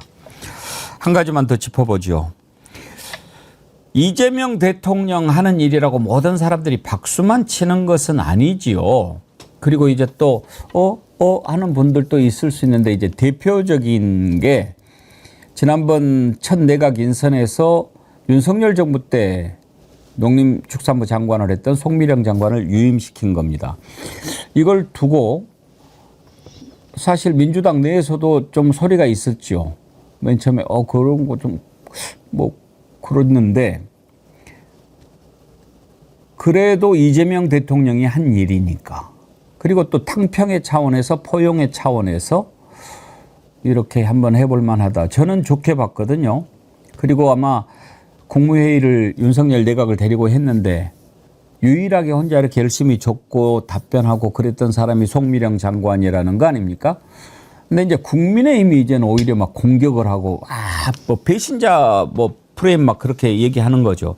이제 그리고 지금 진보당 쪽에서도 또 농민단체에서도 안 된다. 왜? 지난번에 농업사법을 반대하지 않았습니까? 그러면서 이제 농망법, 농촌을 망치는 법이다. 이런 얘기를 했던 것을 소환하면서 비판을 하고 있는데 저는 개인적으로는 그래도 한번 맡겨보자. 이걸 꼭 변절이라고 봐야 되느냐. 뭐 장관도 물론 장관이라고 하는 자리가 정무직이지만 정말 정치적으로 하는 사람이 있고 일을 가지고 하는 자리도 있는데 송 장관은 그런 쪽으로 우리가 볼 수 있는 거 아닌가 그런 생각이 들어요. 국회에서 국민의힘 강명구 의원이 상당히 공격을 세게 하던데 한번 들어보시죠. 네. 이번에 유임되시면서 새 정부 국정 철학에 맞춰 적극 재검토하겠다. 재검토하겠다고 했습니다. 라고 말씀하셨는데 그렇게 말씀하셨죠? 네, 그렇습니다, 의원님. 이렇게 손바닥 뒤집듯 입장을 바꾸는 것은 이전 정부에서 소신껏 일해왔던 다른 공무원들에 대한 모욕이라고 저는 생각하는데 어떻게 생각하세요? 의원님, 제2요구 할 적에도 취지에 공감하지만 대안을 좀 찾아보자고 말씀을 드린 바 있고요. 농업사법 그냥 네. 그대로 반대하실 거예요? 아니, 농업사법에 대해서. 농망사법이라고 얘기하셨잖아요. 아니요. 그래서 정말 그 망이 아니라 희망으로 바꿀 수 있도록 그 의원님들하고 같이 논의하겠습니다. 아니, 장관님께서 네. 농업의 미래를 망치는 법안이라고 강력하게 비판하셨던 내용이에요. 이 법안들을 재추진하게 되면 본인 스스로가 농업의 미래를 망치겠다라는 말밖에 더 되겠습니까? 대안을 장관님 스스로 돌아보시고요. 네. 그동안 소신을 갖고 일해 오셨잖아요. 그러면 농업사법 반대 오신 거 맞잖아요. 아니, 의원님. 대통령을 설득하시고 정부 여당을 설득해야 되죠. 의원님, 의원님. 소신을. 대통령 설득하시겠습니까? 의원님들하고 논의를 하겠습니다. 정부 여당 설득하시겠다는 말씀이시죠? 의원님들하고 논의를 하도록 하겠습니다. 설득도 못하고 소신도 버리면서까지 소신을 다시 버리지 법 않습니다. 개정 추진하시겠다 그러면 사퇴하시는 게 맞는 것 같습니다. 아니요, 의원님. 국민의힘은 불편한 거죠. 한 방 맞은 거죠. 그렇기도 하고 그다음에 무엇보다 본인이 당사자가 정치인이었으면 저런 거 뭐 손바닥 뒤집듯이 얼마든지 대처해 나갔을 텐데 송 장관은 농촌경제연구원 부원장까지 지냈다가 장관을 발탁이 됐던 분이거든요. 그렇죠. 그러니까 이제 그런 점에서 농업행정에 그동안에 쭉 뭐 일을 맡아왔던 전문가다 또 그렇게 평가하기도 어려울 텐데 본인이 과연 저걸 어떻게 잘 대처해 나갈 거냐. 특히 저는 뭐 국회에서 의원들하고 만났을 때 저 뭐 말싸움 같은 논쟁 저거보다요. 당사자인 농민들을 만났을 때 어떻게 설득을 하고 어떻게 본인이 말한 것처럼 제시한 대안이 먹혀 들어갈 거냐. 그게 관건일 것 같다는 생각이 좀 들어요. 그래요. 지금 우리 애청자님들도 의견이 좀 갈립니다. 이형진님, 기회주의자 송미령 이런 식으로 비판하셨고, 기차로님은 당시 뭐 송 장관 뜻대로 했겠습니까? 국짐과 윤석열 명에 따라서 그런 거죠. 이렇게 옹호하는 분도 계시고. 안진걸 소장님은 네. 어떤 입장이세요? 저는 우리 이제 농민단체들과 우리 진보정당이 강력하게 반발하고 또 우리 이번에 그 촛불 집회를 이끌었던 비상행동이라고 광화문 대규모 집회를 거기서도 강하게 규탄하기 때문에 기본적인 입장은 비슷한데요. 다만 이례적으로 농식품부 노조가 찬성 입장을 냈어요.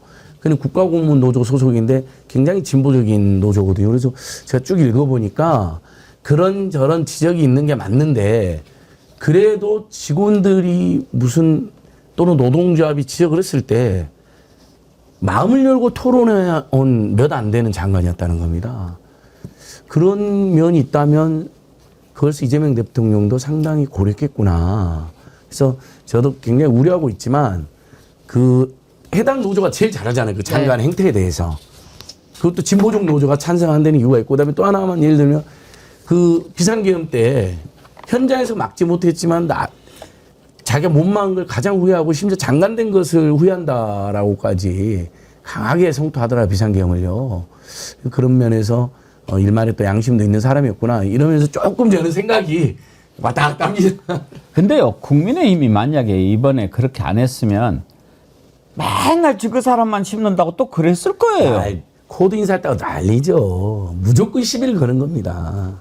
저는 신유진 변호사님 의견은 어떠셨습니까? 저는 사실 농식품부 노동조합에서 굉장히 이제 어떻게 보면은 송미령 장관에 대해서 뭐 그동안의 뭐 성실함과 뭐 친화력을 바탕으로 잘 할 것이다라고 확신한다 이렇게 발표를 했길래 노동조합이지만 진보적인 성향은 아니라고 좀 의심을 했었거든요. 왜냐하면 다 이렇게 노동조합마다 성향을 알 수가 없으니까. 그런데 이제 지금 안진걸 소장님께서 그렇게 말씀을 해주시니까 이건 굉장히 의외다라는 생각이 들고, 야, 이게 이제 저는 그냥 고도의 정치 행위다. 이 송미령 장관의 유임 자체로서 정치적으로 주는 메시지가 굉장히 크지 않습니까? 그렇기 때문에 이것에 대해서는 정치적인 행위이기 때문에 정치 행위라는 거는 지금 당장 판단할 수가 없습니다. 어떤 정치적인 판단 이런 거에 따르는 영향은 지켜보면서 알 수가 있는 거지 그거를 그 즉시로 모든 거를 결정할 수가 없는 거 아닙니까? 그런데 농식품부 노동조합의 이런 어떤 성명이 조금은 굉장히 지켜보는 데 있어서 긍정적인 영향도 없지는 않겠다라고 기대해 보겠습니다. 예. 대통령실 대변인이 설명을 했어요. 그다음에 강훈식 비서실장이 또 보완 설명도 했어요. 근데 그럼에도 불구하고 반대가 있다는 얘기는 좀 설명이 부족했다. 그렇다면 대통령께서 저는 이걸 한마디 하는 게 어떨까 하는 생각이 들어요. 이를테면 첫 국무회의, 두 번째 국무회의에서 내가 대화를 하면서 송미령이라는 전임 장관에게 이러이러한 점에서 더 맡겨도 될 것 같다는 판단을 했다라는 식의 얘기라도 한마디 하면 좋지 않을까. 왜냐하면 진짜 한간에는 두 가지 이제 근거 없는 버전들이 돌고 있습니다. 하나는 무언가 개인적인 연결고리가 있을 것이다. 세상의 인사에는 그런 거 없이 이렇게 되는 게 없다. 이런 이제 근거 없는 얘기 하나. 두 번째, 한덕수 전임 국무총리, 최상목 등등이 계엄에 대해서 사전에 전혀 통보받은 거 받은 바 없고 오라고 그래서 대통령실 가가지고 그때 문건도 처음 받고 어쩌고 저쩌고 했던 얘기를 송미령 장관의 검찰에서의 증언 때문에 한 방에 엎을 수 있었다. 이런 얘기들이 지금 돌고 있잖아요. 그거에 기여를 했기 때문에 그에 대한 보상이다. 근데 저는 농림부 장관을 다시 쓰면서 그런 정치적인 거에 대한 보상이기 때문에 발탁했다. 이런 얘기는 불식을 시켜야 되잖아요. 그렇죠. 예. 그래서 대통령이 무게 있게 한 말씀을 하시면 어떨까 하는 생각이 듭니다. 믿어봅시다. 그리고 또 한번 봅시다. 네. 제가 생각하기에는 뭐 완전 정치인 출신이 아니잖아요. 농촌경제연구원에서 쭉 이렇게 부원장까지 됐던 그런 전문가니까 그런 차원에서 결정을 한 것 같습니다. 만약에 그 제가 조금만 덧붙이면 사실은 지난 정부에서도 내란에 적극 가담하지 않고 오히려 그것을 적극 반대하는 사람이 있다면, 근데 일도 잘한다면 우리랑 입장은 달랐지만 쓸 수 있다라는 정말 실현과 통합의 저는 상징이라고 생각하거든요.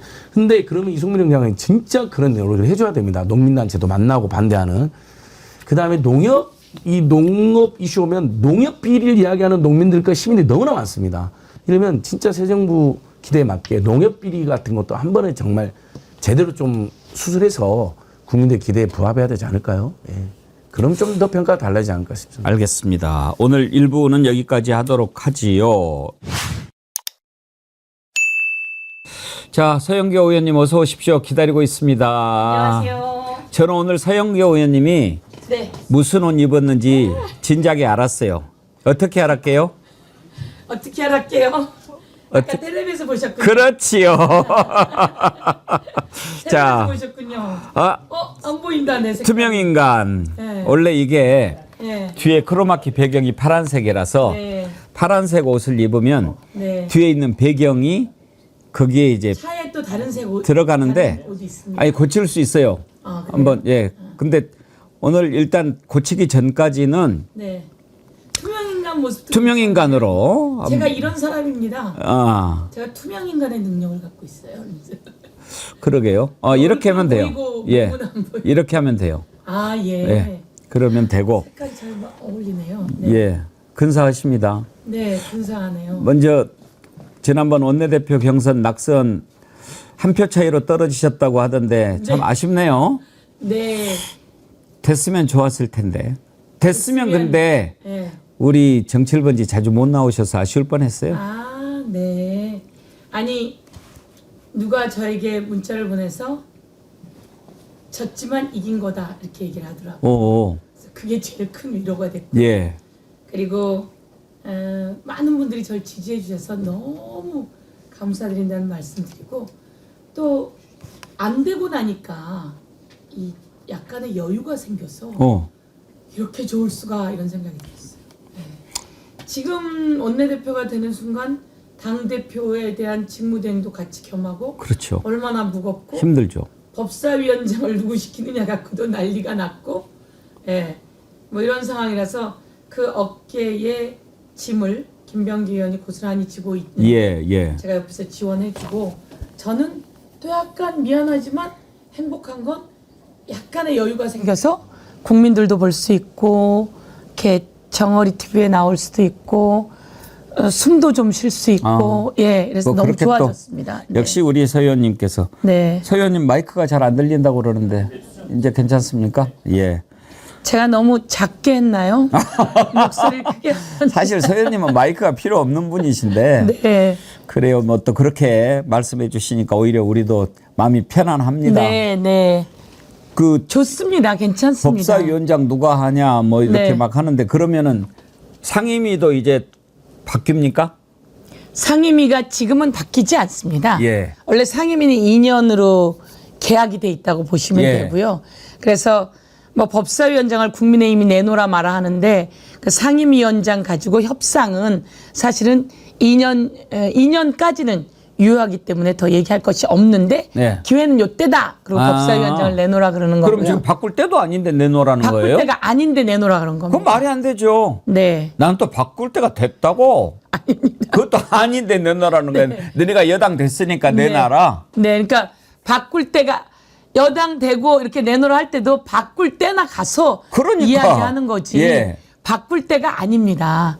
아직 2년이 안 됐습니다. 상도의도 없는 사람들이네. 상도의가 없는데 그들은 나름대로 그렇게 해야 관심을 끄니까 주진우 의원이 그런 얘기를 하기 시작한 거죠. 그래서 주진우가 제가 그랬어요, 그것도? 맞습니다. 걔는 왜 그래요? 그래서 제가 주진우를 저기 의원회관에서 만났어요. 그때 이제 원내대표 선거가 있을 텐데 주진우 의원 내가 꿈도 꾸지 마라 그랬는데 꿈도 꾸지 마 이렇게 얘기를 했죠. 그랬더니 예 알겠습니다. 이렇게. 그래놓고 또 돌아서면 딴소리고. 그렇죠. 이게 이제 정치적으로 하는 건데 2년이 안 됐기 때문에 협상 단계 아니다. 1. 그다음에 2년이 되어도 170석 대 107석인가 그렇잖아요. 그래서 의석수로 배분하기 때문에 협상할 내용이 아니다. 그래서 딱 잘라서 정리하면 되고 혹시 법사위를 갖고 가고 싶거든 뭐 나중에 의석수를 더 많이 갖고 와서 얘기하거나 이럴 때 가능한 거지. 지금은 이제 저희가 사법개혁, 검찰개혁 그리고 내란 종식 해야 하잖아요. 그래서 법사위는 저희가 갖고 있어야 되기 때문에 한치의 추호의 흔들림도 없습니다. 그래서 국민의힘 꿈깨 이렇게 해야죠. 꿈깨, 깨몽. 네. 알겠습니다. 마치 협상하는 것처럼 해서 국민들이 걱정을 하시잖아요. 그래서 그럴 필요 없다 이렇게 말씀드립니다. 그런 걸 CR도 안 먹힌다고 하죠. 맞습니다. 그리고 그 전에 법사위원장을 국힘이 갖고 있었을 때 잘했으면 맞습니다. 뭐 또 고민이라도 해보겠는데 그때 처리한 것이 몇 건이나 돼요. 한 3년 걸렸죠. 뭐 하는데. 그렇게 해놓고 뭘 이제 와서 주라. 그럼 국회를 하지 말자는 거죠. 맞습니다. 일 안 하고 발목을 잡고 게이트에서 차단시키고 그리고 그때 그 법사위원장 했던 사람들이 버럭버럭을 많이 했어요. 그러니까요. 버럭버럭을 많이 해서 이미지도 안 좋고 그래서 그 사람들은 법사위를 가졌다가 그 다음 선거에 다 참패합니다. 그 김도읍 앞에 했던 그 사람 이름이 뭐죠? 머리 하얗고 판사 출신. 그 박지원 의원하고 그러면 당신이 형이야? 뭐 형님이야? 뭐 이렇게 했던. 기분도 나빠.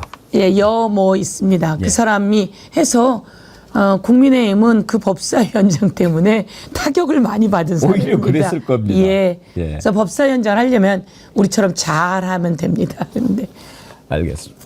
오늘 그 국회 시정연설 우리도 이렇게 직접 중계를 해드렸는데 정말 얼마나 감동이다. 이제 정말 살만 난다. 여상규. 여상규 맞습니다. 우리 또 정의원님들이 바로 또 확인을 해주시네. 연설 보는 순간 너무 행복했다라는 글들이 많이 올라왔는데 의원님도 그러셨어요? 그럼요. 그럼요. 얼마 만에 하여간 그렇게까지 잘생기진 않았는데 잘생겼더라고요. 우선 인물이 훤하시고 마음이 국민을 위한 일을 하니까 자신감도 있고 훤하신 것 같아요. 훤해서 좋았기도 한데 내용이 참 고마웠습니다. 저는 국회 행정안전위원회 위원장 했었거든요. 그때가 딱 코로나 때였어요. 얼마나 위기에다 무서웠습니까? 근데 그때 전국민 재난지원금을 결단을 내리고 제가 방망이 두들기고 법으로 지원하고 그런 일을 했을 때거든요. 전국민 재난지원금으로 대한민국이 경제 회복에 1등이라고 하는 최정점을 찍었었잖아요.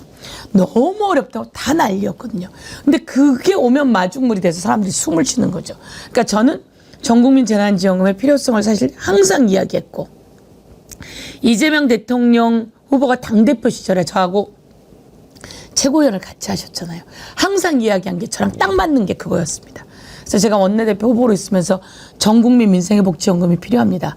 대통령이 하시긴 하겠지만 그래도 한쪽에서 계속 필요하다고 이야기해줘야 이게 힘을 받쳐서 오는 거 아닙니까? 그런데 그 내용을 이제 딱 들고 오셨단 말이에요. 내용을 들고 왔는데 선별적이냐 전국민이냐 라고 했는데 딱 전국민이 좋잖아요. 이름도. 그리고 경제 효과는 전국민에서 나오고 선별적인 건 효과가 안 나오거든요. 근데 전국민을 딱 가지고 오시면서 거기에 정말 뛰어나게 인구 감소 지역민들에겐 더 드린다. 그러면 내가 인구 감소 지역에 사는 의미가 있어야 되잖아요. 그래야 인구 감소 지역의 인구 소멸이 해결되거든요. 전 국민 하면서 경제 살리면서 인구 감소 지역까지 살려내면서 또 차상위는 차상위대로 기초생활수급은 기초생활수급대로 넉넉히 더 주는 거죠. 그리고 이거는 언제까지 써야 합니다 라고 하는 이야기를 하면서 왜 이게 필요한 것인가 라고 정리를 하는데 귀에 쏙쏙 들어오고 네. 예, 그리고 국민들이 말씀처럼 아주 행복하셨을 것 같아요. 아까 잘생겼다고 그러셨는데 연설 들으면서 참 잘한다. 예. 그런 생각이 저절로 들더라고요. 근데 끝나고 국회의원들이 놔주질 않아서 퇴청을 못 하시더군요. 네. 그렇게 한 번 왔는데 금방 보내드리면 안 되죠. 금방 보내드리면 우리도 서운한데 가시는 분도 서운할 거예요. 모든 의원들하고 거의 다 악수하고 네. 그냥 나가느라고 놓지를 않아가지고 가는데 그 두 가지 모습이 좀 인상적이었어요. 서영교 의원님하고 악수하면서 이렇게 웃는 모습도 그렇고 네. 권성동 의원이랑 악수하는데 뭐라고 그러니까 톡 치고 가시더라고요. 네, 네. 그 장면 한번 잠깐 보실래요? 네, 네, 예. 네.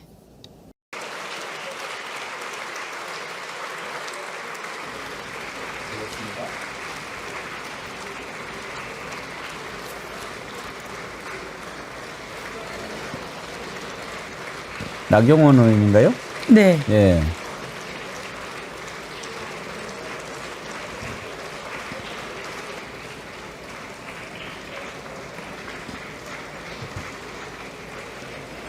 조기에서 좀- 나가시는 분이에요. 예. 나가시면 안 되잖아요. 예. 그래서 제가 저쪽에서 와서 못 그 나가게. 부분도 재밌었어요. 두 네. 분 다 손 이렇게 함께 잡아가지고 저 대표 나오신 두 분. 네, 네. 손을 이렇게 겹쳐가지고 또 악수를 하시라고. 서영교 의원님 보인다 오른쪽에. 네, 제가 이제 저기서 뚫으라고. 예. 왜냐면 저쪽으로 나가시면 안 되니까. 아. 예, 그 명을 받아온 겁니다. 저쪽에 계신 분들이 우리 쪽으로 오시게 해주세요. 뭐라고 얘기하셨어요 지금?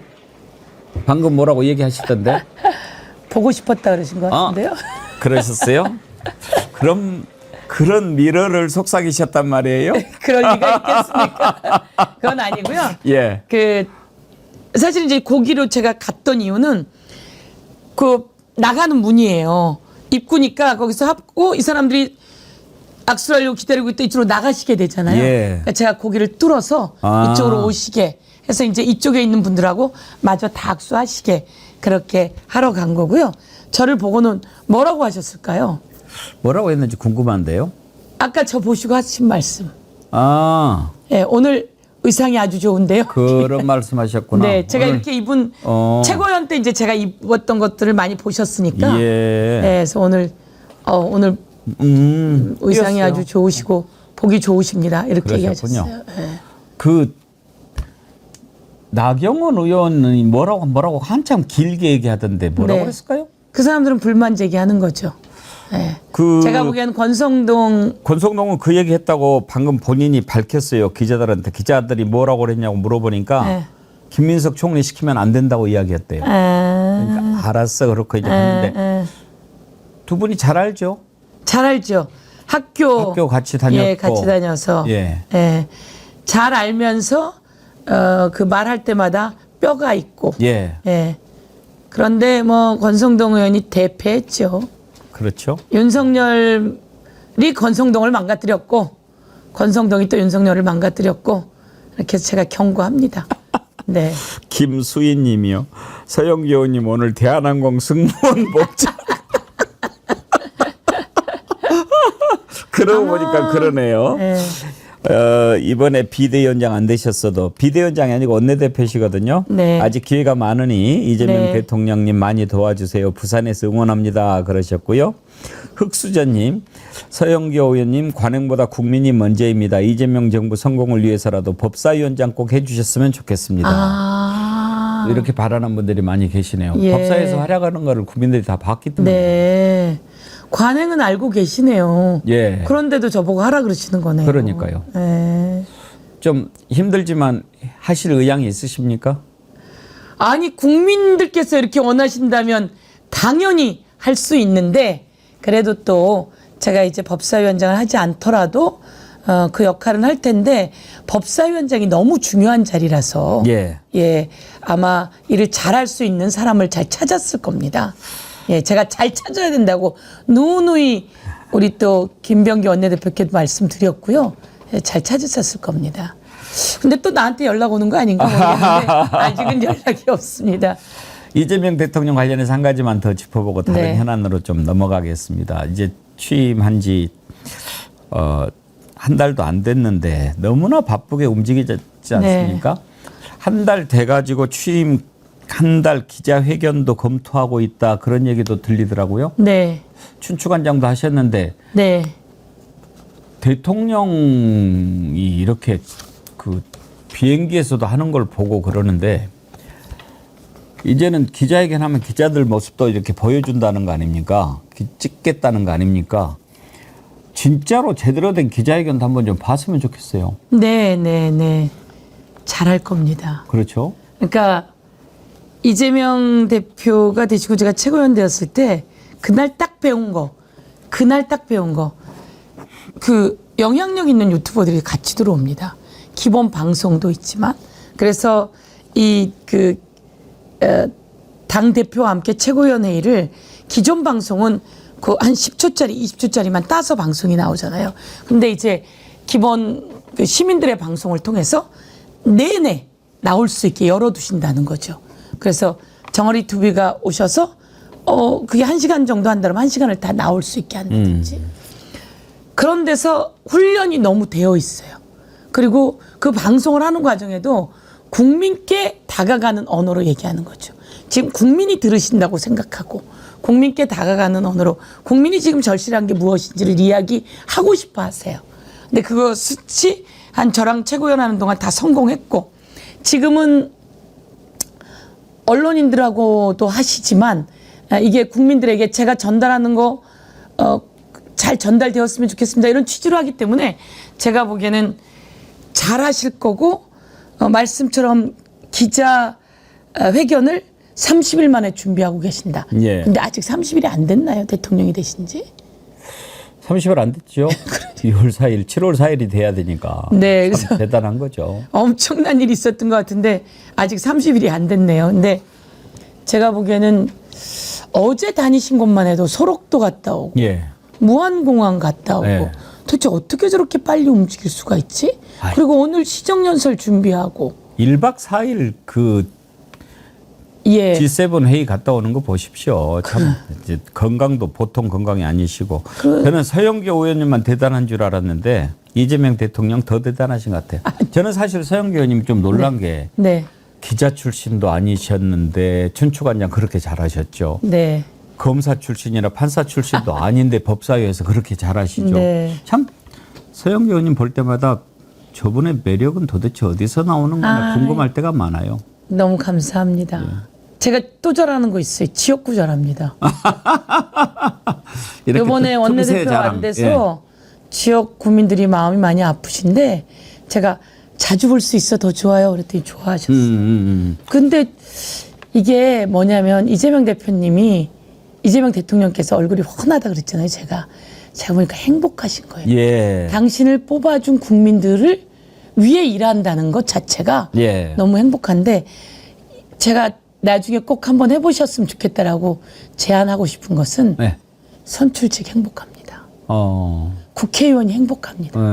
왜냐하면 뽑아주신 국민들께 감사드리지 저희가 움직임으로써 지역이 바뀌고 상황이 바뀌고 아이들의 여건이 바뀌고 세상이 바뀌고 저는 이 마중물이 필요한 전국민 민생회복지원금 꼭 필요하다고 했는데 그걸 지역 인구 감소 지역에 더 주면서 만든 것에 대해서 너무 행복했어요. 그래서 이 일이 말씀처럼 귀한 일이기 때문에 바쁘게 하는 게 아니라 아주 행복하게 하고 내가 하면 세상이 바뀐다고 생각하기 때문에 대통령이 하신 말씀, 대통령의 한 시간은 대한민국 국민 5,200만의 시간이다. 예. 예, 항상 그런- 그 얘기를 강조하시죠. 네, 그걸 새삼 또 느꼈습니다. 이제 취임 한 달 돼서 기자회견 한다고 그러는데 정말 기자회견도 기대가 되는 게요. 요즘에 하는 것마다 그런 생각이 들어요. 오늘 연설 들으면서도 연설은 이렇게 하는 거야. 어제 광주공항 이전 관련해서 토론회 하는 것도 정말 보면서 토론은 이렇게 하는 거야.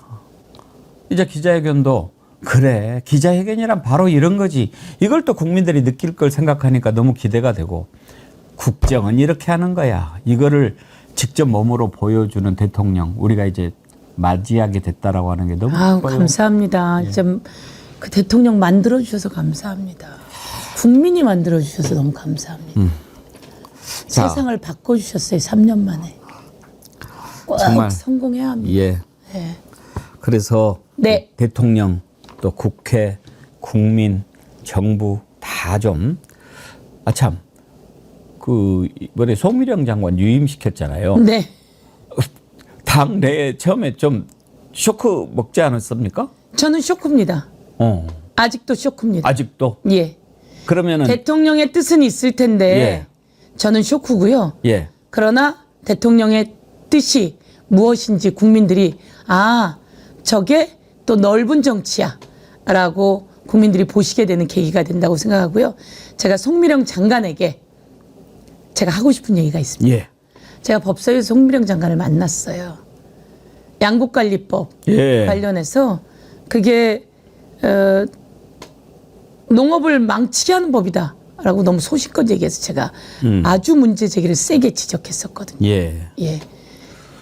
이재명 대통령이 당대표 시절에 그리고 또 저희 더불어민주당이 쌀값 안정화를 위해서 만든 법이 양곡관리법입니다. 양곡관리법이 어떤 거냐면요. 쌀값만 그냥 보장하는 법이 양곡관리법이 아닙니다. 양곡관리법은 계획을 하는 겁니다. 쌀값을 많이 보장하기 때문에 또 많은 사람들이 쌀을 재배하게 되는 거죠. 그럼 쌀이 많이 생산되니까 이 쌀이 남아도니까 그 비용을 또 대느라고 고생을 하는 거죠. 예. 그래서 저희가 만들었던 제1호 법안이었던 양곡관리법은 바로 뭐냐면 땅콩을 심을 사람 땅콩 심으시죠. 콩 심을 사람 콩 심으시죠. 밀 심을 분 밀 심으시죠. 미리 받는 겁니다. 네, 네. 미리 받아서 그분들에게 일정 정도 지원을 하는 거죠. 그래서 그 그림을 그려놓으면 이거 지원할 거거든요, 저희가. 그럼 사람들이 쌀 지으려고 하다가도 그럼 나 이거 지을게 이렇게 오는 거죠. 그래서 다른 양곡을 만드는데 지원을 합니다. 그러면 쌀 농사를 지을 분들은 적당한 숫자가 되는 거죠. 그래서 이렇게 미리 계획적으로 만드는 게 양곡관리법입니다.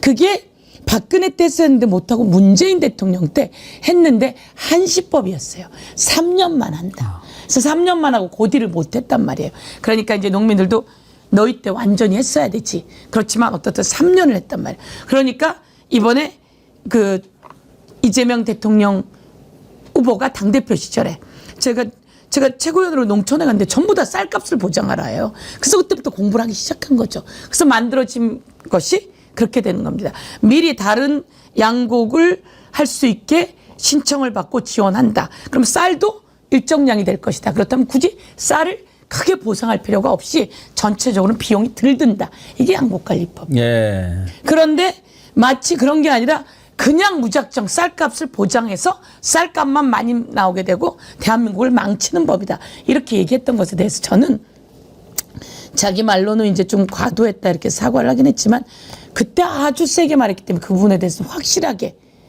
정리해야 된다. 저는 이렇게 생각하고 그런 모습을 보이고 조금씩 보이고 있어서 그렇게 하리라고 생각하고 대통령께서 좋은 뜻으로 좋은 의미로 했으니 거기에 또 의미는 두겠습니다. 그러면 송미령 장관이 그동안에 반대했던 논리가 있을 텐데 네. 그런 부분을 어떻게 대통령하고 맞춰갈 수 있을까요?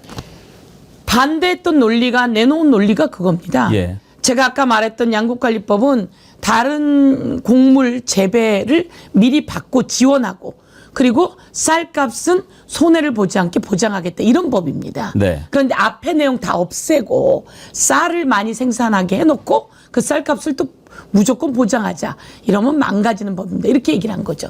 그러니까 저는 사실도 왜곡했고 호도했다. 그래서 이런 부분에 대해서 이재명 당대표 시절 그리고 우리 해수위 위원들이 또 우리 당에서 만든 법이 이렇게 중요한 법이었다는 걸 다시 국민께 저희들이 잘 알리는 계기가 되어야 된다 이렇게 생각하고 알겠습니다. 자기가 그것을 확실하게 그 전에 잘못했다라고 하는 걸 이야기해야 된다고 생각합니다. 현안 관련해서 몇 가지 좀 네. 여쭤보겠습니다. 윤석열 체포영장이 기각이 됐어요. 국민들이 네. 많이 실망을 했는데 뭐 일단 법원에서는 특검 출석한다고 하니까 뭐 이런 이유로 봐준 거죠. 지금 내일 모레 토요일 날 오전 9시까지 나오라고 이야기했는데 나는 10시에 나가겠다. 참 그렇게 나오라고 그러는데도 하기야 그 시간에 안 일어나니까 뭐 그럴 수도 있겠지만은 어떻게 해야 됩니까? 이제 10시까지 나온다고 그러는데. 윤석열은 윤석열입니다. 그리고 법원은 법원입니다. 법원이 조은석 특검이 그 체포영장을 그때 관저로 체포하러 갔을 때 2번이나 막지 않았습니까? 그게 공무집행방해인데 이 공무원들이 하는 것을 공무원이 막으니까 특수공무집행방해입니다. 그래서 특수공무집행방해를 했어요. 나 체포하지 못하게 경호처 가서 막어. 거기 와 있는 파견돼 있는 군인들도 막어. 이렇게 한 거잖아요. 그러니까 그건 완전 직권남용. 특수공무집행방해를 2번 했고 그리고 또 직권남용을 했단 말이에요. 그리고 또 한 가지는 뭐냐면 비아폰, 여인영, 곽종근, 이진우 뭐 등 그들이 만졌던 비아폰을 삭제하라고 지시했단 말이에요. 이건 완전히 증거인멸의 죄예요. 그러면 특수공무집행방해에다가 이번에는 출석하라 그러니까 안 했어. 그러니까 이거 다 특수공무집행방해란 말이에요. 대한민국 국민 중에 안 나온다 그러면 당연히 몸을 체포하는 게 맞습니다.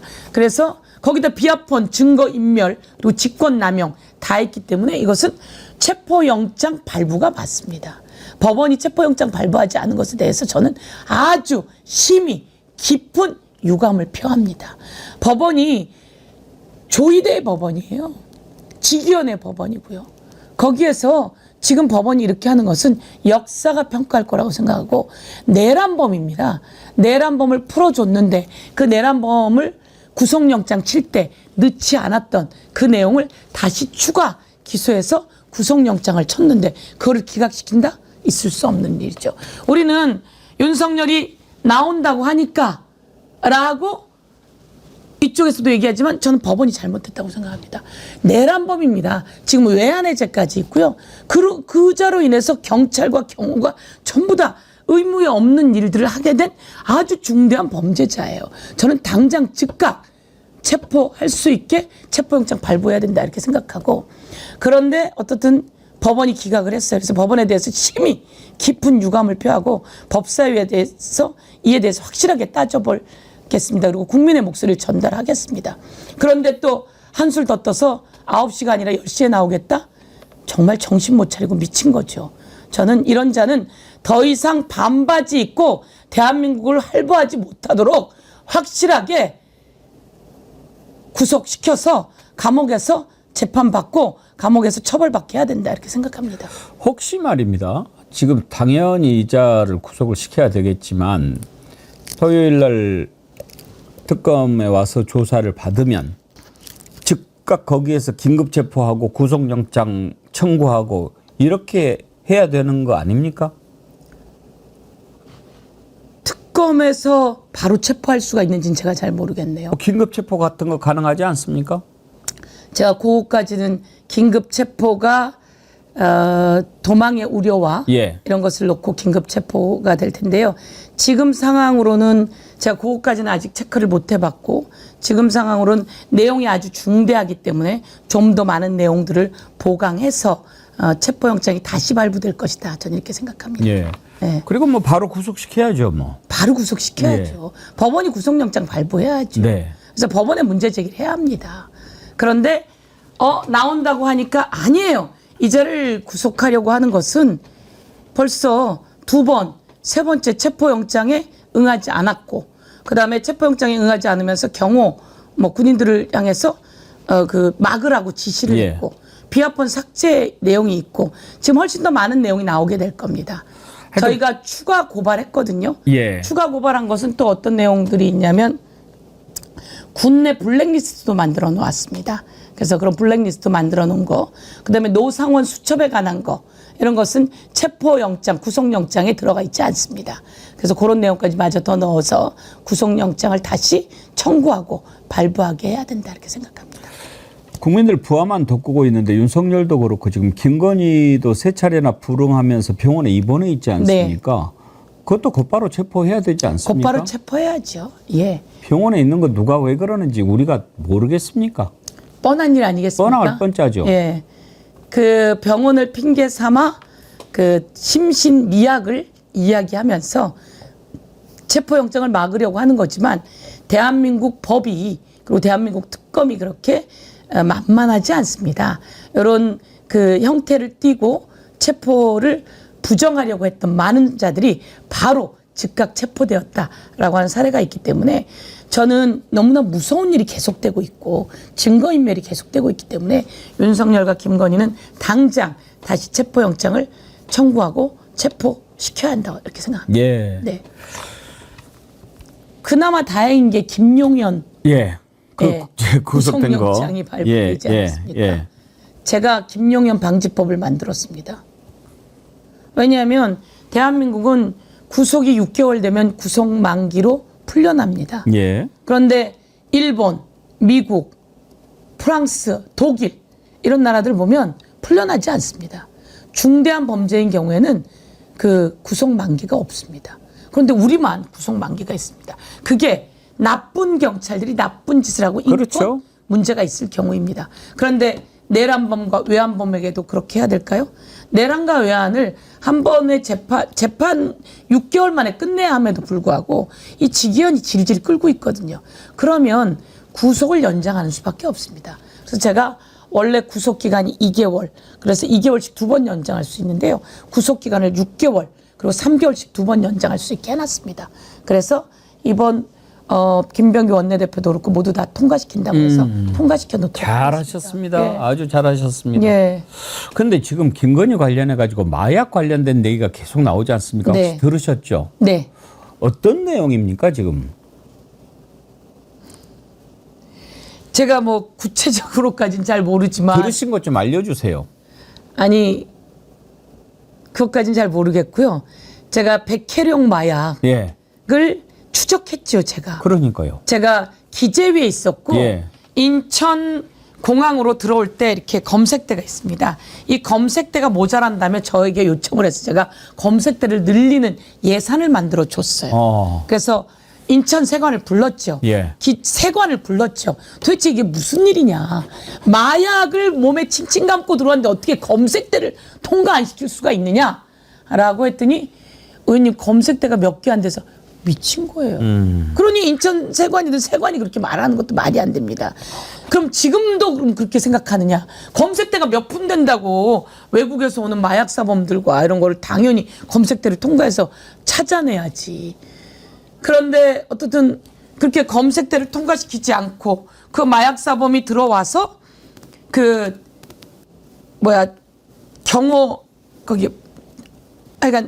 맞이하는 사람이 이 사람을 데리고 나가서 택시까지 태워서 보냈다는 거 아니에요. 예. 마약을 들고 온 사람이.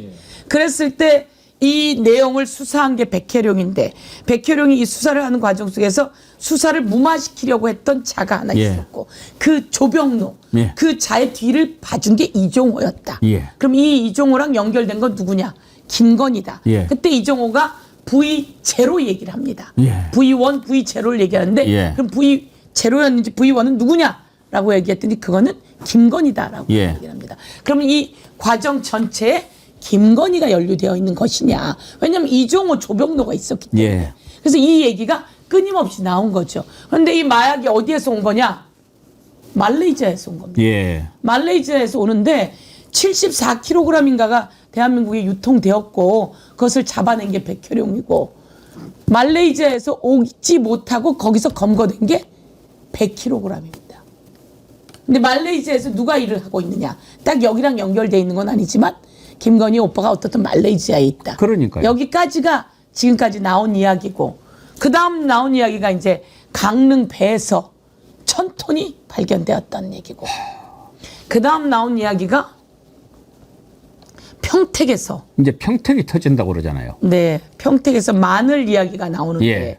마늘과 마늘 사이에 제가 아직 거기까지는 못 봤습니다. 예. 예, 마늘과 마늘 사이에 무엇이 나오면 예. 그것이 어마어마한 것일 거다라고 하는 이야기가 나오는데 좀 더 그 부분은 아직 제가 체크는 못 해봤습니다. 만약에 마약 게이트까지 번진다고 그러면 진짜 나라가 뒤집어질 만한 일 아니겠습니까?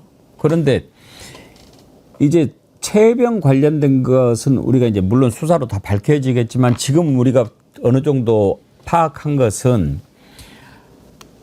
임성근이를 살리려고 이종호가 김건희한테 부탁을 했고 김건희가 윤석열 쪼아가지고 윤석열이 경로해서 이렇게 만든 거라고 이제 생각이 되잖아요. 그런데 마약 관련된 것은 이종호가 안 낀 데가 없으니까 이것도 좀 마약 해가지고 김건희한테 이거 좀 봐줘 이렇게 해서 했을까라고 생각을 했는데 김건희 오빠가 말레이시아에 있다. 이건 또 김건희가 직접 개입된 게 아니냐 이런 생각을 할 수밖에 없지 않습니까? 만약에 김건희가 마약을 직접 뭐 이렇게 하는 것에 관련이 돼 있다고 한다면 이거야말로 이거는 뭐 사건도 보통 사건 아닌 거 아니겠어요? 보통 사건이 아닌 거죠. 그러니까 설마 대통령 마누라가 마약을 밀수를 했다? 너무나 큰 사건이라서 지금 의원님 조심스러우신 거죠? 그렇습니다. 예. 예. 근데 강릉 배에 1000kg가 드러났다. 그 얘기는 들으셨잖아요. 예. 그런데 그 다음 얘기가 없어요. 그걸 지금 살펴봐야 됩니다. 마약이 1000kg가 있는 배를 잡았다. 이렇게 했는데 그 다음 얘기가 없다는 게 이상한 거고요. 그래서 그거부터 찾아내야지 되는 거죠. 그런데 이제 말씀처럼 마약 관련한 그 수사 외압, 백혜룡에 대한 수사 외압이 있을 때 조병로가 끼었고 조병로 뒤에는 이종호가 있었고 그럼 이종호는 김건희의 자금 관련 담당인 블랙퍼스트 인베스트먼트 뭐 거기에 인베스트에 블랙펄 인베스트의 그 대표로 있는 자이고 그리고 지금 도이치모터스 주가 조작에는 김건희가 그 연루되어 있는 게 나왔고 녹취가 뭐 주범이죠. 주범이죠. 예, 주범. 예. 원래 주범이었는데 이번에 뭐 40% 얘기하면서 주범의 얘기가 나왔고 거기 이종호가 안 낄 수가 없는 거잖아요. 그럼 이 마약 부분도 왜 어떻게 그 백혜령 거를 무마를 할 수가 있어요. 마약이 몸에 감고 들어오는 마약은 인천세관이고요. 김해 통해서 또 들어옵니다. 김해 공항 통해서 들어오는 것도 또 몸에 감고 들어오고요. 근데 또 김해 공항 통해서 들어오는 게 뭐가 있냐면요. 도마에다 마약 넣어 갖고 들어옵니다. 이게 74kg이 4kg씩 6명이 했다. 그럼 6, 4, 24. 24kg입니다. 남은 것들은 김해에서 또 몇 명 있고 남은 건 도마예요. 도마. 이게 화물로 들어옵니다. 예. 화물로 들어오는데 어떻게 그게 안 찍히죠? 화물은 다 투시하잖아요. 사람은 또 빼냈다고 쳐. 투시합니다. 투시하는데 어떻게 이게 안 찍히고 도마에 들어있는 게 들어올 수가 있습니까? 그런데 이제 하나 더 거슬러 올라가면 저거 있잖아요. 이태원. 마약과의 전쟁을 한다고 했잖아요. 근데 그날 이태원에 가서 제가 이제 그때 이태원 때 체크를 했는데요. 서울경찰청에 있는 과장이 있습니다. 부장인가 과장이. 전부 다 마약 조끼를 입고 나간다. 자기네 50명이 거기로 나갔다는 거예요. 근데 한 명도 못 잡은 거잖아요. 마약을 잡는다고 하고 거기로 시각을 다 돌리고 그리고 그러면 그 이태원에 있는 마약 관계자들은 어떻든 뭐 다 저거 될 것이고 그런 틈을 타서 다른 곳에 마약을 성행시키는 건가? 저는 그때부터 그 생각은 들었었습니다. 그런데 그 뒤에는 더 백혜룡 경정이 했던 그 마약을 추적하면서는 더 큰 생각이 드는 거죠. 그러니까 마약 전담하는 형사들을 전부 다 이태원으로 몰아넣고 실제로 다른 데서 범행을 저질렀을 가능성. 그러니까 아니 다 거기로 갔고 그리고 사람들은 다 몰아가지고 사람들이 그 생명을 달리하게 어마어마한 사건을 터뜨리고 근데 거기 가서 마약은 한 명도 잡지 못했거든요. 근데 거기다 그렇게 하는 이유는 뭔가? 그럼 다른 데에다가는 여유를 주는 것 아닌가? 이런 생각을 안 할 수가 없는 거죠. 인천세관에 몸에 칭칭 감고 들어오는데 그거 어떻게 들어와요? 그거 보셨어요? 몸에 감고 들어올 때 그 사람들이 피 흘리는 거? 못 봤습니다. 그걸 이제 추적하면서 증언을 한 거에는 이 다리에 4kg씩을 이렇게 합니다. 2kg, 2kg씩인가? 뭐 이렇게 4kg를 하면 여기 랩으로 똘똘 말아요. 똘똘 말면 이게 이제 피가 안 통하잖아요. 비행기에서 오는데 그러다 보니까 이게 나중에 피가 밑으로 줄줄 흘러내린다는 거예요. 그러면 피가 흘러내리니까 그것만으로도 이 사람들 치료도 하고 도와줘야 되잖아요. 그러니까 피가 질질 흘러내서 이렇게 어그적 걷습니다. 그러니까 이거는 이제 뭐 재현한 거긴 한데 어그적 걷는데 그런데도 검색대를 통과 안 시키고 이 사람들 따로 빼서 택시까지 태워서 보내버리는 거죠. 그런 걸 보면 누군가가 엄청나게 연루되어 있지 않을 수가 없습니다. 그러니까요. 그렇게 안 되고 할 수는 없죠. 그런데 이걸 추적하는 과정 속에서 중간중간에 계속 막히는 거죠. 예. 저희가 이제 이걸 윤건영 의원이 많이 추적했거든요. 그래서 저하고 같이 이야기를 좀 했는데 가는 과정 속에서 이게 여기서 가다가 멈추고 저기서 가다가 멈추고 이런 게 있습니다. 그리고 하는 동안 검찰에서 또 못하게 하고 뭐 이런 것들이 있는 거죠. 검찰에서 마약을 왜 못하게 해요? 그러니까요. 김건희와 윤석열은 마약을 잡겠다고 한동훈하고 같이 떠들어댔는데. 윤석열, 김건희 하는 수법을 보면 그렇게 이렇게 딱 해먹고 거기에 관련된 사람을 승진시켜주거나 좋은 자리에 보내주고 이런 식으로 무마해서 덮으려고 하고 꼭 그런 식이잖아요. 조병론가도 대통령실로 보내서 승진시켜주고 이종섭이 호주 대사로 보내주고 야야야. 그러니까 꼭 그런 식으로 아주 더티하고. 조병론은 아니었을 거고 그걸 막은 영등포 경찰서 서장이 그렇죠. 있습니다. 예. 예, 그 자를 그 대통령실로 보내서 승진시켜 버렸죠. 그리고 서울경찰청에서 막은 사람들이 있습니다. 예. 그들도 다 승진했습니다. 조병론은 아마 상황이 어땠는지 한 번 더 체크해 봐야 되는데 이제 이런저런 눈치가 있으니까 그것까지 예. 못했고 경무관에서 승진하고자 했는데 그 승진을 자기가 책임져 주겠다라고 한 게 이종호였고 그 녹취가 나왔던 거죠. 예.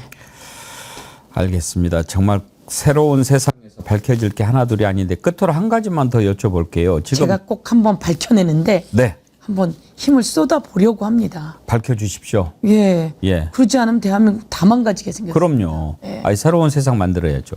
예.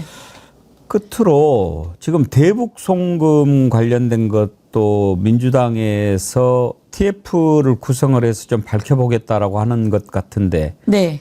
이거는 어떻게 준비가 되고 있습니까? 대북 송금 관련해서 사실은 검찰들이 엄청난 조작 수사를 한 거거든요. 예. 그래서 그 관련한 검사를 저희가 탄핵안을 놓고 청문회를 했습니다. 예. 그래서 저희가 자료를 쫙 받아보니까 처음엔 자료를 안 주는데 자료를 받아보니까 이화영, 김성태 등을 불러가지고 회유하는 작업이 계속 많았죠. 연어 먹이고 또 뭐 먹이고 저희가 그 연어 집 다 또 찾아냈습니다. 그래서 영수증 찾아가지고 다 쫓아다니면서 그 연어집도 다 찾아내고 이렇게 했는데 지금 이제 정권이 바뀌었잖아요. 윤석열 감옥에서 못 나오게 생겼잖아요. 이제 앞으로 더해서 그러니까 이제 양심 고백들이 나오기 시작한 네. 상황인 것 같습니다. 그래서 양심 고백이 나온 걸 저희가 한번 기자회견을 하게 되었고 예. 그래서 그거 마저 찾아서 양심 고백은 지금 누가 했습니까? 그것은 이제 서영석 의원이 예. 그 정황을 예. 브리핑을 했습니다. 그래서 자신들이 이것은 이재명, 이화영의 대북 송금이 아니다. 이것은 자신들의 주가 관련한 주가 부흥을 위한 작업이었다. 예, 북에다가 돈을 보낸 것은 김성태가 그 주가 부흥을 위한 작업이었다라고 이제 양심 고백이 나오고 있고 지금 나오고 있습니다. 그래서 저한테도 그런 얘기가 오고 있어서 우선 지금 상황을 좀 더 객관적으로 체크하는 게 필요하겠다. 이렇게 체크하고 있는 중입니다. 그리고 청문회 하는 동안도 벌써 그때도 양심 고백을 한 사람이 있습니다. 예를 들면 이화영 의원이 전 부지사가 이재명 대통령 경기도지사의 돈을 받아서 그 싱가포르 필리핀에가 돈을 줬다라고 할 때 그 돈을 받은 자는 거기 오지 않았다라고 하는 고백을 벌써 했습니다. 그런데 그런 내용이 그 재판 공소장 기록에 빠져 있는 거죠. 이러니까 검사들이 조작한 게 드러난 겁니다. 그래서 검사 탄핵하고 거기에 어떤 검사가 어떻게 연루되어 있는지 다 들어가야지 됩니다. 그래서 TF를 좀 구성해가지고 좀 더 적극적으로 그것을 마저 해결하지 않으면 다 덮입니다. 권성동 의원이 뭐 회유하고 막 그러는 영상도 그렇습니다. 요즘에 돌아다니더라고요. 네. 이번에 기자회견 한 내용은 그 내용이 예. 같이 연루가 되어 있습니다. 그것도 또 밝혀지면 또 상당히 시끄럽겠네요. 특별위원회 꾸리고 TF 꾸리고 내란 관련해서 별동대를 꾸려볼까 이런 생각도 하고 있습니다. 그래서 마저 정황 특검이 마저 못 찾는 제보된 내용들이 또 있거든요. 그럼 그런 것들도 좀 같이 한번 해서 완벽하게 뿌리 뽑으려고 하고 있습니다. 서 의원님이 법사위원장 하셔야겠네. 아닙니다. 그래야 좀 뭔가 좀 제대로 될 것 같은데요. 네, 예. 법사위원장은 안타깝게도 잘할 분이 있습니다. 안타까운 게 아니라 네. 잘할 분이 있습니다. 서 의원님보다 더 네, 그럼요. 그렇게 추천하려고 그래요? 그 신기한 건 이렇게 댓글 쓰면서 국민들이 말씀하시는 그런 분들이 많습니다. 그래서 그런 분들이 가야지 되는데 여기서 또 안타까운 건 김용민 의원은 예. 또 재선이라 예. 이제 그런 부분을 조금 또 어쨌든 그래도 또 어떻게 될지는 뭐 김병기 원내대표와 또 지도부가 또 이번에 알아서 국민 하겠는데. 추천에 서영교 법무부 장관도 엄청 많이 올라왔다 그러더라고요. 아 진짜로. 예. 감사합니다. 뭘 맡긴들 뭐 못하실까, 뭐 총리를 못하실까, 문체부 장관을 못하실까. 아니 아주 훌륭한 분들이 많이 계셨어요. 네. 겸손까지 갖추시고. 아닙니다, 진짜입니다. 저는 꼭 하고 싶은 거 예. 나쁜 사람들 꼭 다 집어넣고 예. 거기에 맞는 처벌 받게 하는 예. 거. 윤석열은 내란에 이제 외환이 있습니다. 어떻게 나라를 전쟁을 시키려고 했는지 인간 저는 아닙니다. 꼭 그래서 잡아 넣었어야 하는 이유가 그거였거든요. 예. 그 내란도 내란이지만 외환 전쟁을 하려고 했던 그 모습 그래서 꼭 잡아넣어서 절대로 못 나오게 해야 되고요. 그리고 군인들이 약간 반란을 일으키듯이 된 거 아닙니까? 예. 그래서 군사 반란죄도 저는 짚어봐야 된다 이렇게 생각합니다. 알겠습니다. 네, 오늘 또 시원시원한 말씀 감사합니다. 네 감사합니다. 기다리겠습니다. 또. 네 좋은 감사드리고 소식을. 예. 마지막으로 한 말씀 드리면 김용현 방지법 내란 외환죄에 한해서는 구속기간을 연장하는 법 그리고 보석으로 이번에 나올 뻔했잖아요. 근데 그러니까요. 자기가 안 나온다 큰일 그랬잖아요. 날 그래서 저희가 또 다른 국회의원에게 이야기해서 이성윤 의원이 대표 발의했는데요. 예. 구속 만기로 나오더라도 내란범과 외환범에 한해서는 조건을 달 수 있게 저희가 조금 늦었어요. 이게 좀 대선 늦었죠. 치르다가. 이럴 줄 그래서 알았습니까? 예, 그래서 진짜 좀 더 대선 치르기 전에 그 생각을 했었어야 되는데 그래서 대선 치르고 나니까 그런 일이 있어서 좀 늦었지만 또 다른 범죄자들이 있습니다. 예. 그리고 또 요 한 건만 윤석열, 김건희 뭐 그럼 김용현 등이 요 한 건만으로 되지 않지 않습니까? 또 있으니까 저희들이 그걸 대비해서 그 법안을 꼭 통과시키려고 예. 하는데 아주 예. 꼼짝달싹 못하게 다 예, 좀 했어요. 똘똘 말아가지고 예. 국민께서 꼭 통과시키자고 자꾸 얘기해 주시면 예. 그게 또 큰 힘이 됩니다. 덕성마리법 하나 만들어 주세요. 덥성말이법이요. 덕성마리라고요. 아, 덕성말이법. 예, 옛날에 네. 아주 네. 큰 죄를 저지른 자들은 덕석에 똘똘 말아가지고 네. 두드러 팼어요.